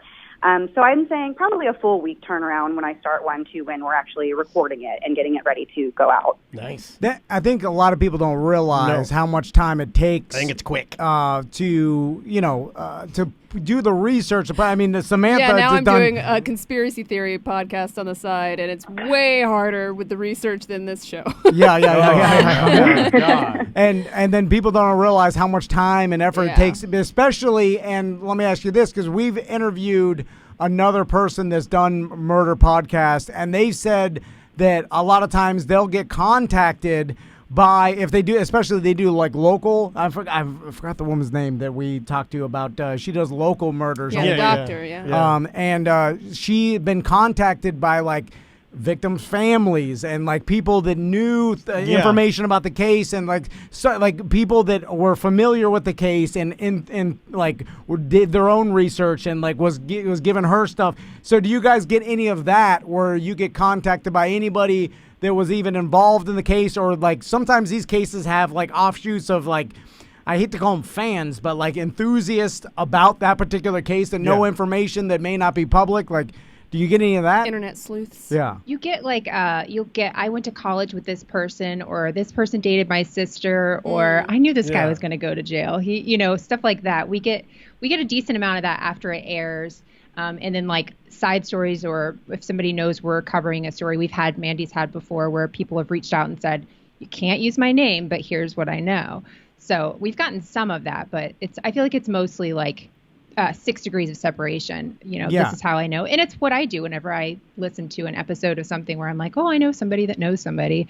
So it's it keeps you connected to the case, I guess. Is your audience spread across the world, or is it more concentrated in one particular state or area? I mean, is there a bigger local concentration of your audience because you're local?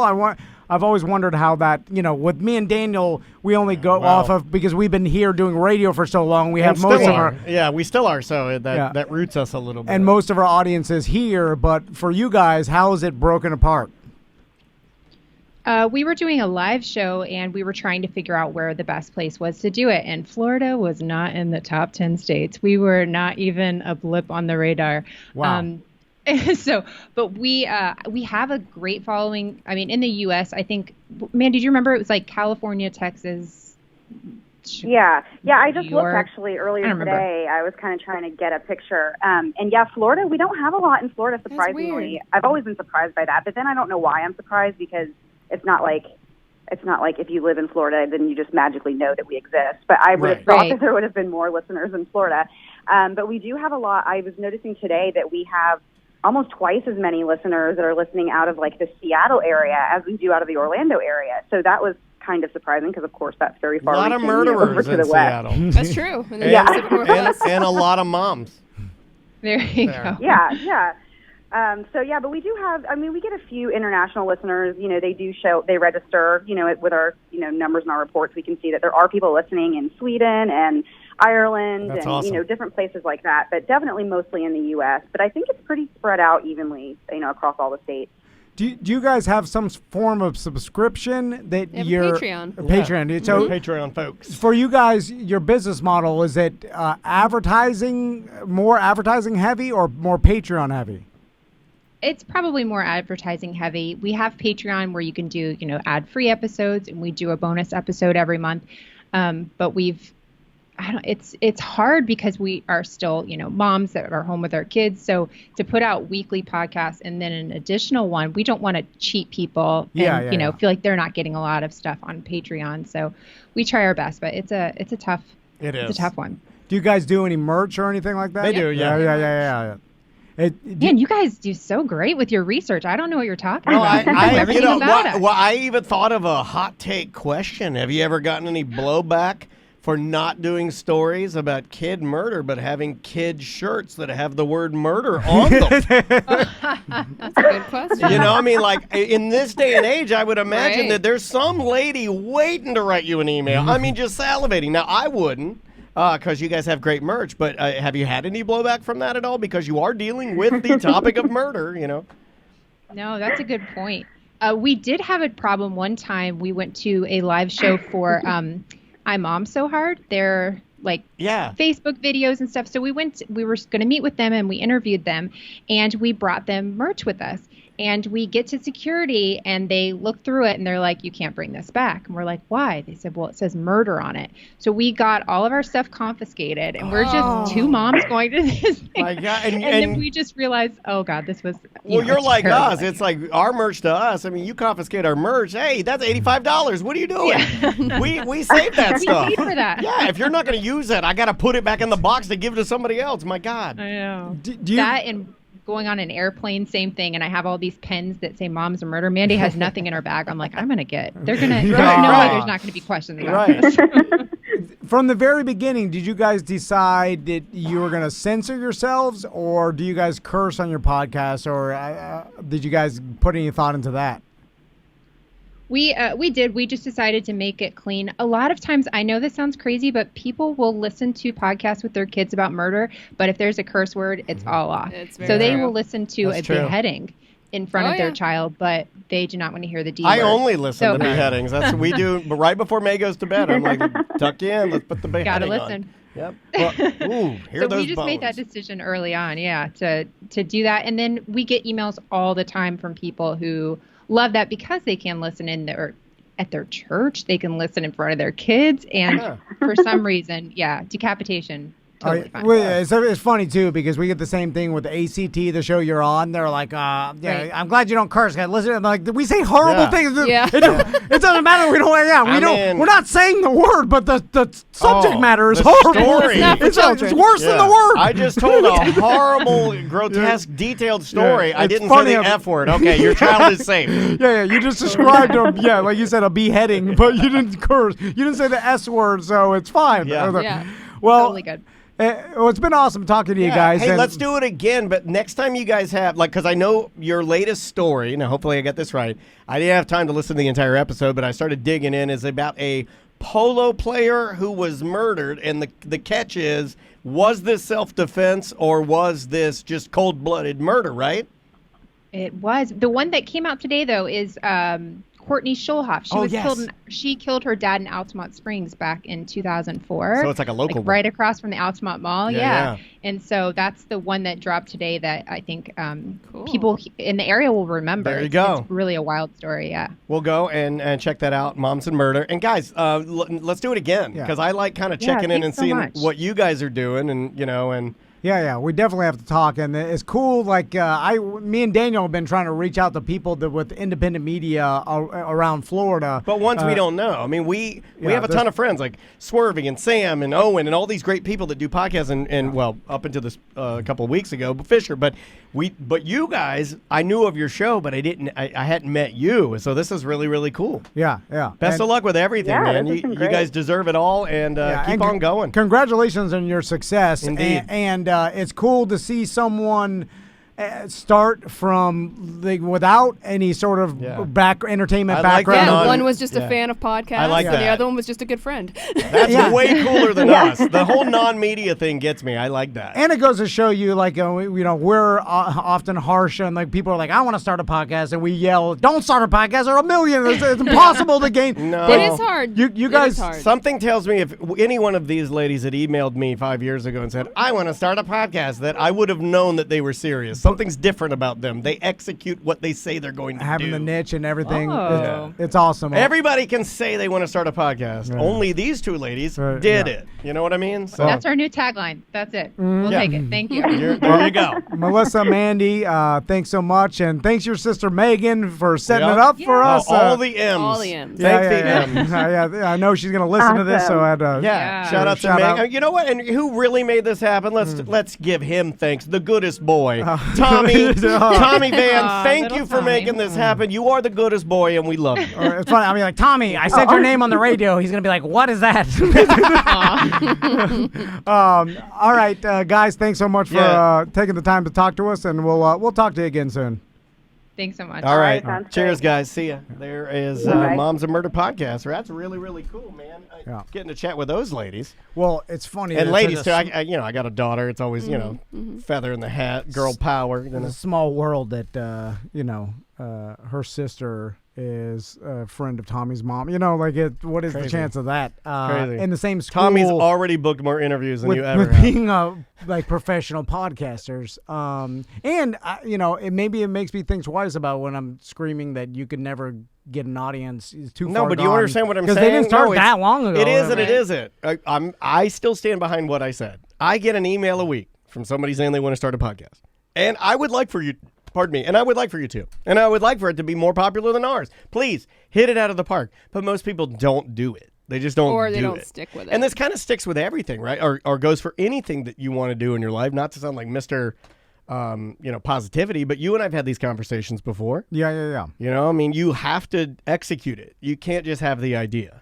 And you gotta, it's got to be a passion first. If it's not a passion, you'll never stick with it. You also have to practice. Like if you don't have any history of broadcasting. Well, I think that's what's so fascinating about these and guys. Don't release them. That's what's so fascinating about these guys. I might actually go back and listen to their first episode. Right. I'd be interested. Because they obviously knew how to have a conversation back and forth together, and it sound good because that's a talent in itself. That's hard to do. It's hard to all of a sudden turn Andrea on and mic Crystal do it, but it's real bad. They don't do a good job. Yeah. That's why I think they gave up. fired them. Well, no, they're gonna do it again, but they're supposed to get together this week, and then they were gonna record, and then Andrea's like, "We don't want to record. We just want to hang out and drink wine." And I'm like, "You're lazy. Get to work." I'm like, "You're not gonna take half of this when this falls apart over my dead body." I scream, and then that's what it takes. She yells something. Then I have to apologize to Maisie. I'm like, "I'm sorry you had to see that, but sometimes men have to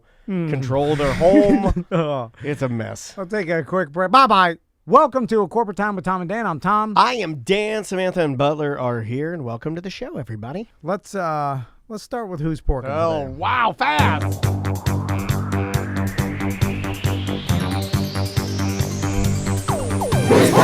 I like to eat tacos. I also like to eat bean burritos. Sometimes I pick my toes with nail clippers and I make them bleed. Cause I clip them in the quick, cause I suffer from anxiety and OCD. Hey, who came up with and was the origin of the joke? Who said D's nuts?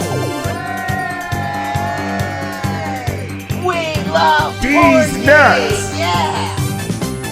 Who's Porkin' brought to you by Porky's Barbecue right there in Apopka. Maybe you're having a small get-together, you want to get involved. D's nuts. Porky's Apopka. Go by there. What happened? Get your Super Bowl party catered. But What happened to D's Nuts? I'm bringing it back. The company?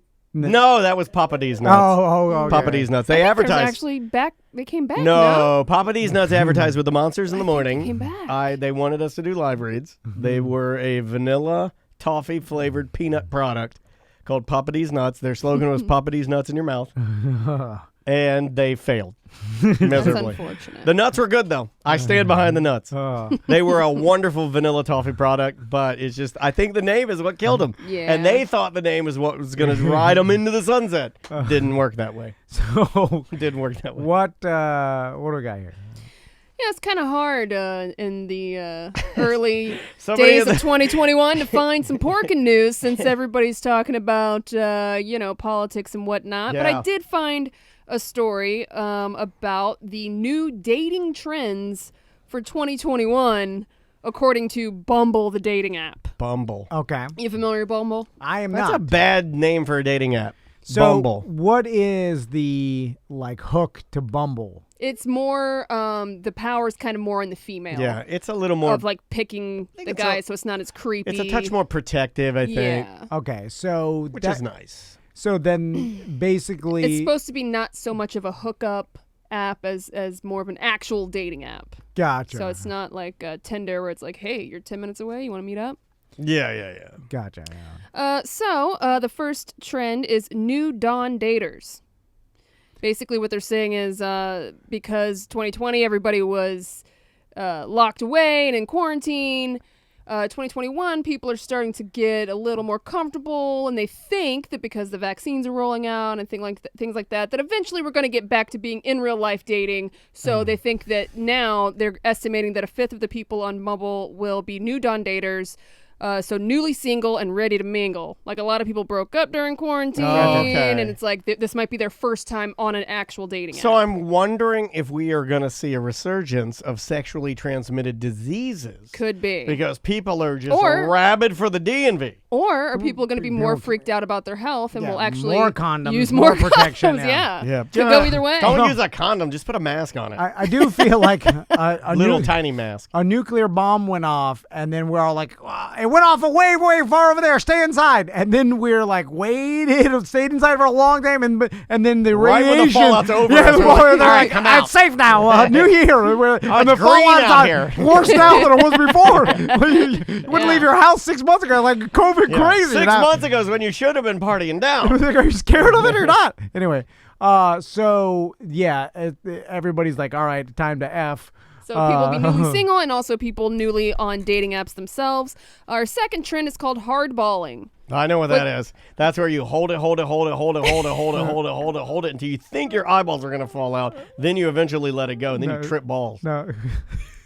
That sounds interesting. So what is hardballing? So I thought hardballing would be something else, but apparently hardballing means that you know exactly what you want and you're not messaging with anyone that doesn't tick all the boxes. Yep, I want a woman with a mustache and lots of muscles, and if I don't get that, I'm not married. So you're not looking for just like casual dating. You want you'll start messaging someone, and if they don't have exactly what you want in your spouse, then you're like, move on to the next That's person. not new. People have been doing that for a minute. I agree. Because I see people, my single friends, they post like their exchanges. I'm looking at you, Jeff Jones. You post your exchanges on. Names. No, but it's funny. He'll post how funny people are straight up. They're like, no thanks. Yeah, what do you do? And he'll be like, comedian. They'll be like, ew. You know, like it's just people are just like straight. Yeah, people are mean at it. And although I am kind of like, don't beat around the bush. If you know what you want. Yeah, but I would never be that way. No, I would always wouldn't be be polite. mean. I would always be polite. I'd be a Tommy. I would follow the rules and be polite to people because that's just what you should do. I guess it's just like don't lead people on and don't think that you're more interested if you're not. Just get straight to the point and be like, hey, if this isn't going to work out, move on to the next. I think that's kind of what the hardball That should have means. always been a rule. I agree. Although that's just not a good person rule. But is anybody like myself that doesn't like to hurt people's feelings? Oh, which man, I was talking about you with my wife last night about the but it whole makes not it worse. hurting feelings. It does make it worse. It makes it worse for the person wasting their time. But I would be the person that leads them, because I'm afraid. Right. This guy's going 65 dates. He hates this woman. Hates her. I'm afraid to tell them this isn't working out. Is this how you? Then long, after enough time, then you have baby. Could be, but there's something you're like. Do you? If I'm just doing a hot take in the middle of porking, this is what scares me about him. Mm-hmm. Is that there's stuff he needs to tell me and be honest about me, and he's so afraid of hurting my feelings, he's not even telling me what I'm doing to this company to ruin it. Oh, right. Yeah. He definitely does that to all of us. I'll tell you. If I told you. I've been using the business card exclusively during COVID. Only card I use. Haven't used my own Bank of America card in 9 months. If I told you the truth, it would tell me the crush truth. you. Tell me the truth. No, I couldn't do it. It'll hurt your feelings too much. Write me a note. No. You can never know. Write me a letter. Dearest Daniel, it's Thomas. So I must come clean. I'm gay. It seems, though, I wonder if in the future we'll look at dating apps and the way humans were meeting during this time, because I feel like I wonder if there's statistics. It probably is. I mean, especially pre-COVID. I don't know if it makes it better or worse. We stopped doing statistics when the virus hit. No, but I'm saying of Threw 'em out the window. Shut them down. How many relationships are based on meeting off of a dating app or the internet? Quite a bit nowadays. Yeah, I mean, is it? You think 50% of people are meeting on the internet compared to? I met a girl on the internet back in the day and dated her. Right. Got to be less, right? I didn't meet Andrea on the internet. I don't know, man. I think if it's not 50, it's getting close to 50. I think it's higher than 50. If you count social media and stuff. That's exactly what I'm saying. I think it's higher than 50. So I wonder if. And I don't think we weren't really Instagram. watching it. It just became sort of enmeshed inside of the way that we communicate, and I would be willing to bet it's higher than 50 now, just naturally without us even knowing it got there. So follow me with this logic and theory. Like, people are horrible with knowing what they want or thinking they know what they want. I know exactly what I want at all times. And because what they want may be the worst thing for them. See what I'm saying? Like, because of trauma. Yeah, we've all seen the couple that, like, the person just keeps dating the same type of person over and over. Big, hard booby F machine that's bat-ass crazy that will eventually burn down my car. And no one's going to stop me from having that. So we've all seen the person that continually gets in relationships with a type of person that's bad for them, right? And it's because they're traumatized in some way, they're ruined. They haven't worked out their own stuff yet. Yeah. And I feel like that's the majority, even based on, like, look at the divorce rate or look how many relationships don't work out. So then now we've, as a society, provided this thing where you could just now narrow down groups of these crazy people that you are like I want this guy, this type of person. Now you find 500 scumbags and then pick now. So if you didn't have that, it would just be random chance of who you met. Yeah. It's higher than 50. Guys, I'm watching the chat room and everybody's found or their friend has found. I know tons of people. Yeah, it's higher than guaranteed. I will bet my life it's higher than 50%. So I wonder 25 years from now if we'll look back and be like, oh man, when everybody met on the internet, it caused more divorce rate or more breakups. So you're saying you're predicting just in your question that we're going to pull out of this in some way, right? Not necessarily. I'm just predicting this will be worse for relationships because you give the option for the person to find what they want, and what I'm saying, they think it's what they want. How'd you meet Crystal?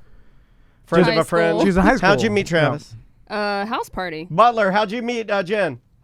House party. I met Andrea through work, so none of us met online. None of us met online, which is weird. Different time. 20 years ago. I'm trying to figure this out. But even before I met Andrea, though, I did long-term date a girl that I met online. So I have to put myself in the same category. Now, meeting online, and that's when it wasn't cool. meeting online on Facebook may be a little different than what I'm talking about. I didn't meet on a dating app, so that does not count. Yeah, I'm talking about specifically a dating app where you set the criteria. That's meeting to make a profile, dating profile. No, I meant just through talking in a local room on ICQ, if you remember that. Okay, yeah, but that leads it more to randomness. Then you can meet someone that maybe not. Well, they were just in the area. You know what I mean? Like you could go into a local room and talk about bands or whatever, and that's how we met. I'm saying, like, the quintessential girl that keeps dating D-head guys that are losers, right? Like, I think everybody has had that friend that, like, they can't stop dating losers, and then you're like, why do you Crystal Van, Andrea Dennis. Why do you keep dating? I know those women. Dating the guys that are physical with them, or alcoholics, or liars, or cheaters. I'm thinking of one right now that we all know. Like, you've seen the person that continually gets cheated on, and you're like, how are you picking these people? It's because they're attracted to that. And I'm saying that on the dating app, they're going to start ticking boxes that will gravitate towards the loser or the cheater or something. Because things that,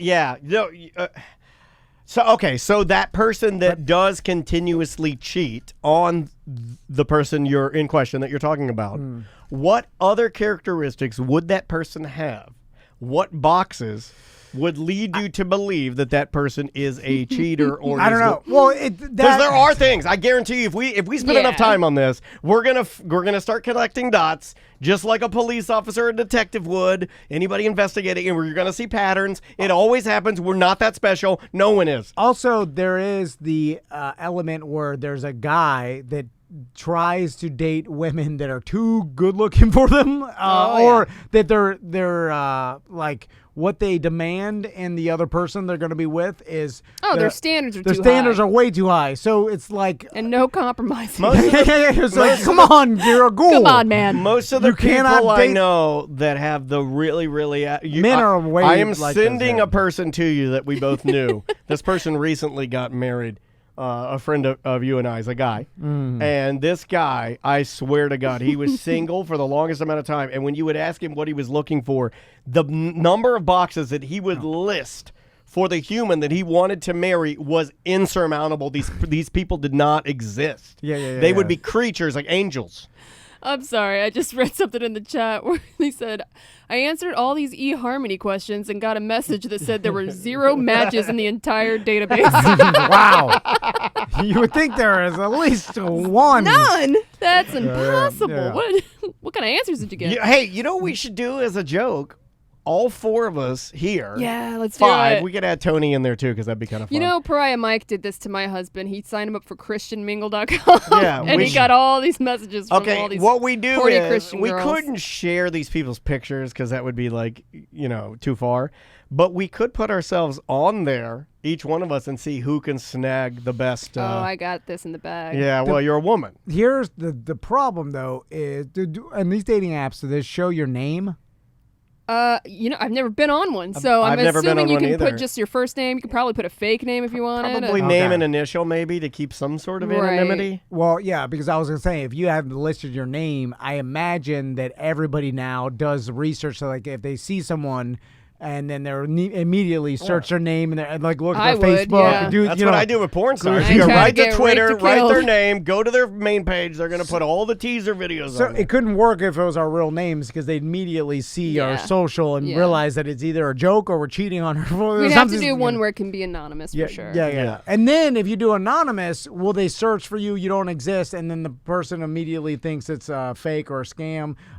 Some of these dating websites though do vet. So there's not like just random. Well, most of them, bots they're or really something. good ones. Again, I don't use You have to these. pay for the though. paid ones, because they're gonna do things for you. Right. And they're gonna they'll actually do the vetting. Yeah, you have a contract. You're opting in. They're gonna work for you. Yeah. Do some of them like you can't sign on if you're a felon or something? Like, do they? Are there any stipulations of like? Not sure. You We'll can't have to sign check on, in on that. if you had any past like sexual crimes. I don't. You know what I mean? Well, I mean, like I do Is there any believe vetting that, like that? certain people that have used computers in any way to solicit minors are not allowed to have.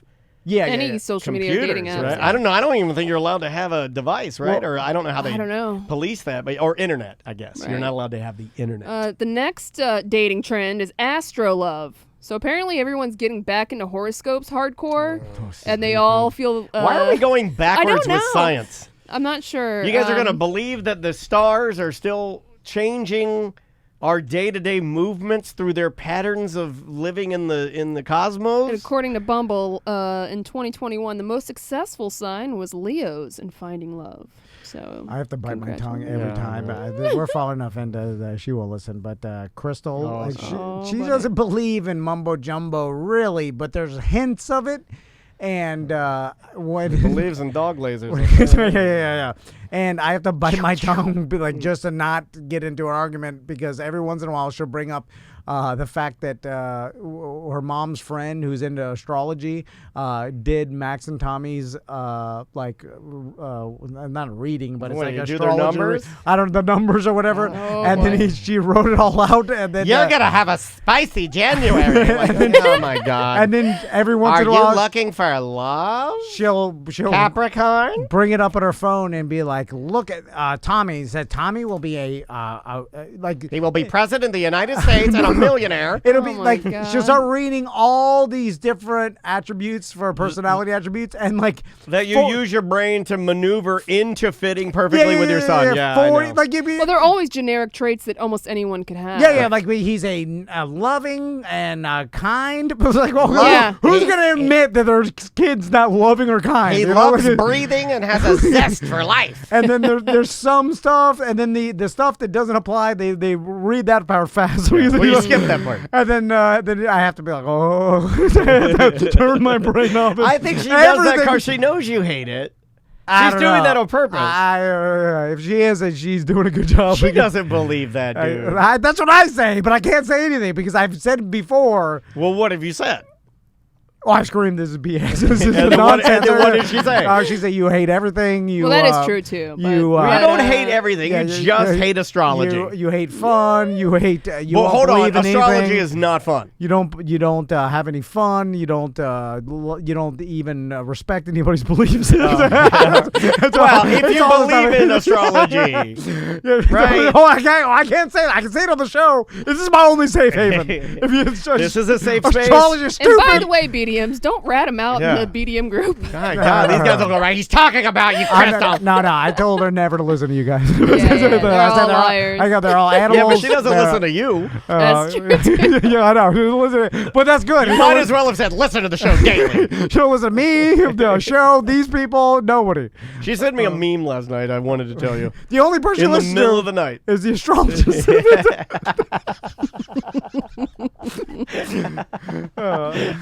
She sent me a really funny meme last night.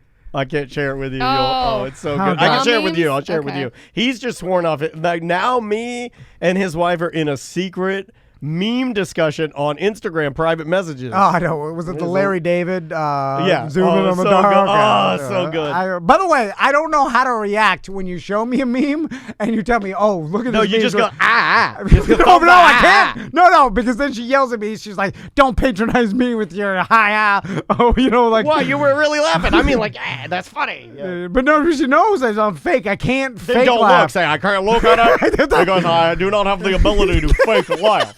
Say that. Just be honest. I don't know what to say. No, just be honest. I can't be honest. Okay, y'all need to go to couples therapy. My wife and I were arguing earlier today and yesterday, right? We're in an argue patch right now. And I texted my wife, I am exiting this conversation right now because I'm going to say things you're going to get mad about. And I don't want to do that. Mm-hmm. So I'm out. I got to go to work and you got to go to work. So we're just going to stop it right now. That's what I said to her. I said, I'm exiting. I'm done. I can't say. She'd be like, oh, fine. But that's what and then I'm like, oh, God. But we're not fixing it. We're just arguing. Pausing. Nothing is happening. Like, I'm getting nothing done, and I'm aggravating my wife, so I'm stopping. She should, tell me thank you, right? So one more, then we have to they have one called lock dating, or maybe it's pronounced loke dating, because it's all about your locations. They're saying... Bumble found that post-lockdown, more people were inclined to date locally, especially since we've all become a bit more familiar with the communities right on our doorsteps. So people are dating more locally than not. So we go out. Travel and this is just an example. You and I are going on a date. We're single. We show up. We're meeting on a park bench over here in Baldwin. We meet there. We got our masks on. is it acceptable for me to ask you to remove your mask so I can see your teeth? Yeah. No. Okay. I will send you a picture Okay. later. Is it bad if in this day and age, because I am Send me a picture of teeth. I'm a teeth guy. Well, you guys know me. I'm a teeth guy. I've talked about it. Stand on this I'm pedestal. sorry if a man messaged me, send me a picture of your teeth. No, it's just because of COVID. I can't see him now. Yeah, You yeah. got a mask on But all if the you were time. on the dating app or however we met, But right, all you your would've seen- pictures have a mask on. They're new. All of them? Yeah, all of yours do because Okay. you're a paranoid. Well, then You're- ask for a DM. But if you did, I would think you're a weirdo. Okay. I won't. Then I won't do that on mine. Why did they? Let's join eHarmony and see how it goes. That one's expensive, I know, Sam. it is expensive. Because that's the good one. It Like, is. eHarmony is legit. In fact, one of our, or actually Butler said, I believe somebody in his family, Butler, get in here and talk about Of eHarmony. course, somebody in his family. Butler's Butler's soulmates on eHarmony. Started eHarmony. He's like, I started eHarmony. My uncle Harmony. I used to work His at name is Everett Harmony. I used to work at Everett Harmony's Bistro. Mr. Dijon. Edward E. Harmony. Charles Entertainment Chise. No, my father-in-law met his new wife. I guess new wife. It's his second wife. After he divorced Jen's mom, on eHarmony, and they've been together for 10 years. So Now, it's That's been impressive. Yeah. What was And he had a winner too. She's an executive producer with National Geographic, Discovery Channel, all that. She's a bigwig. She got Emmys Get and us stuff an like that. interview with the. Oh, she refused to go. Remember, she we've was tried. Like, Oh, she yeah, was we like, did. I don't Yeah, like. She's behind the camera kind of scenario. Travis asked her at Thanksgiving 2 years ago. Like, She straight shut me down with a no. You're like, you are the producer for Planet Earth. And she's like, I do not want to go on your show. You're my nephew-in-law, and I know. Yeah. I know. Whatever show you're involved with, I'm not being involved with. He ain't lying. So eHarmony, what was the hook for that one? Was that Well, like that one I believe It's been around for a long It pairs you time. on personality profiles they play that song. and stuff like that. They don't. You can't pick by picture. It so matches an algorithm you. matches Correct. you. It's you. Okay. You fill out the questionnaire where the guy said he has 0 matches on the entire It's site. that old man. He's like standing there and he's like, I can help you Smiling. find the love of your life. It's been around for 21 years. Yeah. So okay, I feel like that Hey, was safer. do you want to get some action downstairs? Hey, you want to get some slob on the knob? Oh no! Hey, does your tongue need some spicy pH? Bye. Welcome back to A Corporate Time with Tom and Dan. I am Dan. I'm Tom. Samantha and Butler are here. We're going to jump into your voicemail messages. Tell folks how they can leave one, Thomas. If you just get a free app, just search Tom and Dan on your phone. You'll get a mediocre app, and then with that app, you could leave us voice messages. You can call. Speaking of the phone number, that same phone number, you could text BDM, and you could opt into our text service. But that's 844 Tom and Dan. So it's right there in the front of tomanddan.com. So there's lots of different ways to leave a message, but just get our app because all our content's on there. And if you're a BDM, you could sign in through the app, get all our BDM shows, then get onto our BDM Facebook. You could be a part of, there's 20, 30 BDM subgroups. At least. BDM anxiety group, parenting group. There's a BDM gambling group. There's a craft beer enthusiast group. Cigar enthusiasts Cigar, group, yeah, side chicks group, side chicks, nerds, Animal Crossing. You know, group. one of the most fun one is the car Cinema, group. I know you mentioned car. it, but the BDM car group. Subaru. Some of our listeners have some pretty unique vehicles, like Speaking crazy. of cars, anybody Outdoorsman. want that grift truck? I'm okay. Go I'll ahead take and it. email I'll me. take it. I'll take it. Or Tom. I think I just want to go on. I'll give it to you. I want to get in it one Saturday morning with a left-handed cigarette and a hot coffee and just drive it up and all over the place. Just break laws. Good luck. Donuts in the streets. I hope you survive. We should finally answer the question if Seth can punch it till it won't start because I'm now obsessed with can you punch a car? He's going to end with up your bare injuring fist? himself. Yeah, I don't want to be on the hook for getting sued by what's his dojo called? The Dojo. whatever it is. Listen, you're punching on your own accord. The ninja doo-doo. We gotta have him sign some paperwork. Yeah, we're gonna have to figure that Sign out. this pad. Like, all right, start punching. All right, what do we got here? All right, let's try this voicemail message here. Tom, Dan, BDM Mike, Tylee. Hi. We're out here in, I don't know, BF, Florida, and there was just a sign that said Boss Hog Radio. playing no C word and no rap. Or maybe it was no rap and no C word. Yeah, he's saying, this is an AM station. I've known about it for years. These guys have been around for forever. I've seen this Boss Hog Radio, and they say, it's not the C word. It's not the... Right. It's no rap, no crap. Yes. It borderline racist. Yes, it's borderline. And they don't like the hip-hop, and that's what they are. Hey, I did the math when your radio station is called Boss Hoss Radio.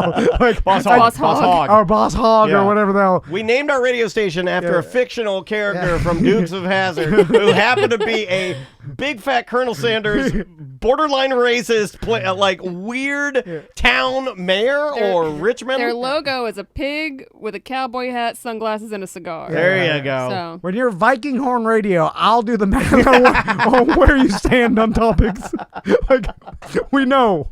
I mean, we know Boss Hog. They have an SUV wrapped with their logo called the Swine Utility Vehicle SUV. Yeah. How do they have the money to do that? It's just a little AM radio. Dude, it's 15,000 watts. You can barely hear it. It's not even worth running. No, I know. It's not even worth running. The main studio is at the Plant City Farm and Flea Market. Yeah, that's what I'm saying. It's not even worth running. So it's just some guy that they got. It's a very small broadcasting company. They own a very small 15,000 watt radio station that plays no rap and no crap. It's on brand. Who's listening to that? Nobody. The answer is nobody. But there's if you listen, please leave a voice. Nobody listens to that. There's a business that's involved. Like there's money being made. No, there's not. No. Something. No, right? that's nothing. No, there's got to be something. This might be. I'm telling you. This is a hot take, and maybe it's a little mean. There's nothing happening here, and it's dumb old man plays radio. That's all it is. Tell me I'm wrong, Sam. Well, it could have started so long. There's a lot of dumb old men that maybe listen to it. Nobody listens to it. And they have sponsors. No. Go and see. Look at their sponsors. Not one person. I have to see it. No, there's not one person listens. I'm telling you. Because there's someone, right? It's a one. It's never been. It's never been listened to. Not even. No one's listened. It's never been turned on. No one has accessed the frequency. It's never been listened to. Go on their website. I'm there. What's their sponsors? They don't. I don't see it. Hold on. I'm still looking. It's for a GeoCities, man. It's Angel Fire. It's They do have a section set under construction. Right. Thank you. There's not even one sponsor. It says from the beginning under the construction. Where we are now under construction. Yeah. It says that they are newcomers to the radio business, have never owned or operated a radio station until June of 2018. Okay, good time to start. 5,000 watt radio What's station. the hottest music in the world? We just own the radio station. What's the hottest music right now? Hip hop? All right, we're not playing any of that. This is a good time to start a terrestrial radio signal. Okay. Strike while the iron's hot. What do we got? You know what? Let's release the telegraph.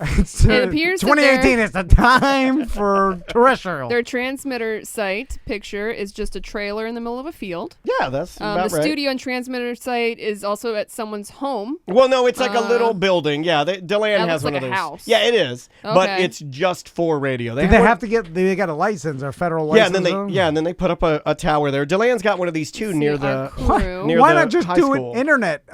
You could because you could cover more area. But you don't have to get the federal licensing. You don't have to be under the there's rules but that's so still their crew, not their audience, is of course Boss Hog, Fester Jenkins, Cowboy Rowdy, Rowdy. I went through all of this. Cowboy Rowdy's a drawing.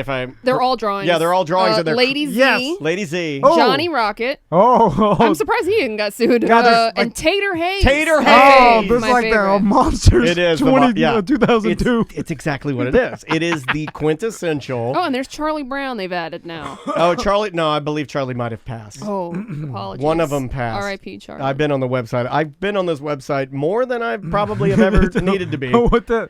So I am fascinated with small broadcasting Boss facilities. Our advertisers. Hold on. Let me see. Let's see what this is. Okay. We got Randy Sue Food and Grill. Okay. Is this a bit? 32 Below Thai Ice Cream. Wow, they were. I bet old. What was his name? 32 Below. Cowboy Jenkins. Did like that one. They're like, he's like Thai. Chilton Signs. I didn't get involved with this station. I thought it was no rap, no crap, and Thai wasn't part of it. Uppity Pups and More. That's a dog groomer. Backyard Racehorse. Well, that's a guy that brings a racehorse to your backyard. It's expensive, too. It's like $175 an hour. Oh, my God. Do you want a racehorse in your... No, you can't ride it. It just stands there and poops. Hold on, what is backyard racehorse? Look, It says I don't keep know. your horses Sounds like- sound, save money, and enjoy your animals. Oh, Okay. it's a horse sitter. We need to get that. Poach that client. Travis, you're listening Travis, to this? get on that. Steal all these clients. Poach that client. We need a horse sitter. Stat. Backyard racehorse. What's the other one? Thai ice cream? Yeah. 32 below below. Thai ice Thai ice cream. cream. We got Randy Seafood Grill. No, that one you can't touch. I know Randy's a good Uppity man. Pups. That guy's peel and eat are phenomenal. So yeah, I mean they do have sponsors. You can see why I would be enamored by this, right? Yeah. Tom knows the things that make me laugh more than anything, and this is one of them. And I love the cast of characters, the crew, the whole. And the reason why I'm most fascinated is because we make all these jokes and we talk to these people. We're like, oh yeah, we make $1 million a year in advertising revenue. I'm like, what? I'm like, how? Right. No! Yeah, the punchline is that Boss Hog is literally in a Maybach right now. Yeah. I'm like, no, because we know there's no listening. No way. The Tater Hayes is making in upwards of $175,000 a year. No. I think that time has passed. Cowboy Rowdy. There's no way. Yeah. Although, which one of them passed? It's either. I will say that Charlie Brown's the only one that is not in a cartoon character form, so I'm assuming that he might be the one that has passed. He did look like a very older gentleman with a Vietnam vet hat on. So who's the guy that has Tom's old haircut? I think that's Tater Hayes. Tater Hayes, yeah. Hold on. I'm going here. We need an interview with these guys. We can. I'm sure we can make that happen. Things are so segmented. Okay, it used to be if you talked about someone on the radio, it'd get back to that person. I don't think that exists nowadays because I bet you all this talk and no message will ever get back to them that we were talking about. No, it's Cowboy Rowdy. Looks like old Tom. Do you see what I mean? He's got the Tom hair. He is a older gentleman. You're Lady Z, so you're gonna have to shave your head. He's the second guy with the headphones on his head. And I'm Boss Hog. This is you, Tom. It looks like Warren Buffett's brother. You're Cowboy Rowdy. Butler's Fester Jenkins. Rowdy Buffett. You're Cowboy Rowdy. I'm Boss Hog. See you with he's even got your grandma glasses on. Johnny Rocket looks like every one of our listeners. Fester Jenkins looks like anybody from Precision Garage Door that's ever come to work on my garage door. Lady Z looks like an older Sam. Tater Hayes can be Butler. And Charlie Brown just look like a real man who's seen some stuff. He's seen it. Like a helicopter pilot. And Boss Hog, I'm guessing he's the big dog. He rides a Boss Hoss, or was it called Boss Hog or Boss Hog Radio? Oh, Boss Hog. Boss Hoss is the V8. But then I'm saying he rides that. I don't know if he does. You're confusing Boss Hog from Boss Hog Radio with Marty, the big guy from Cycle Rider Radio. I'm not confusing him. He there looks like a Boss Hog guy. Of old men who like to start radio shows with their friends. Marty has passed away. He's no longer with us. He used to do Cycle Rider Radio. He was the guy that was very mean to me, and my home called it a coffin. And then these guys, I believe, are all still alive except for one gentleman. I believe they lost a couple years ago. So... how much? You don't understand. You look at this and you're like, you can't understand how it even. Well, okay, yes. Now I understand. Now it's in one or two things. One is this guy, the guy who started it, had money and then put money into it, obviously, to start it, and he wants to be on the radio. You know what I'm saying? And then he got a cast of characters, friends, or whatever. They got some sponsors. Do you want to know their show lineup? They make no money, but they do. But then there's this other mysterious aspect of like they do make money, and then that's where I'm fascinated. Now, if they don't, they have a lot of older shows that you can listen to. So they have First Light from Westwood One. I'm gonna guess that's a syndicated program. Then they have Sunny Side Up Morning Show. Fester Jenkins, Tater Hayes, and Boss Hog himself. That's 6 a.m. to 9 a.m. So he does a full-blown morning radio show. Then from 9 a.m. to noon, you got the Johnny Rocket Show. Then noon to 1, you have Boss Hog Cafe with Lady Z.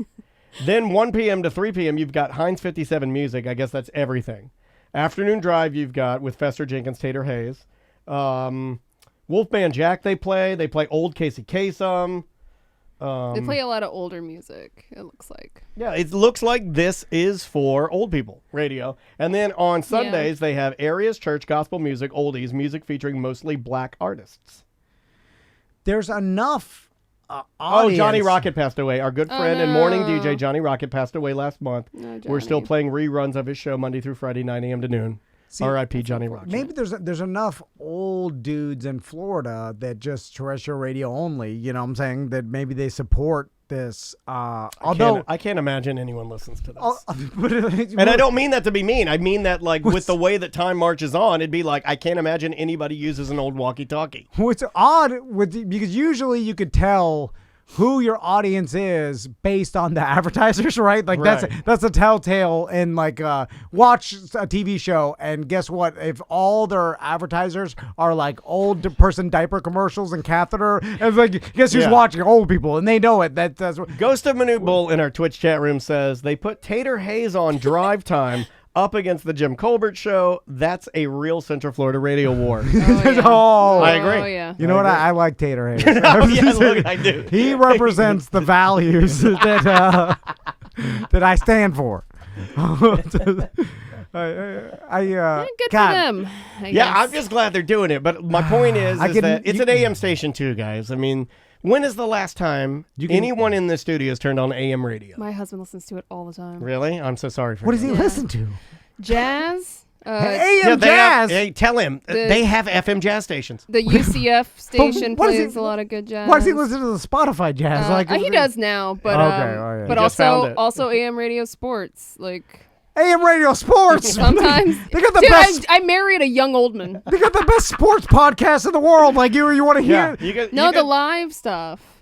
Yeah, you can listen to Tom Brady live on Zoom. Yeah, but you can hear the local yokels call in and be like, I think Tom Brady's going to win the Super Bowl, man. He throws to Bruce and Tom Brady chopping up about plays. Oh, that's listening to games. I thought you were missing like you listen to local. I've heard him listen to that too. AM sports radio. It's been a while, analyst. but yeah, he did listen to that as well. No, a lot of people did, and you get used to it. And there's as one of like last year. Yeah.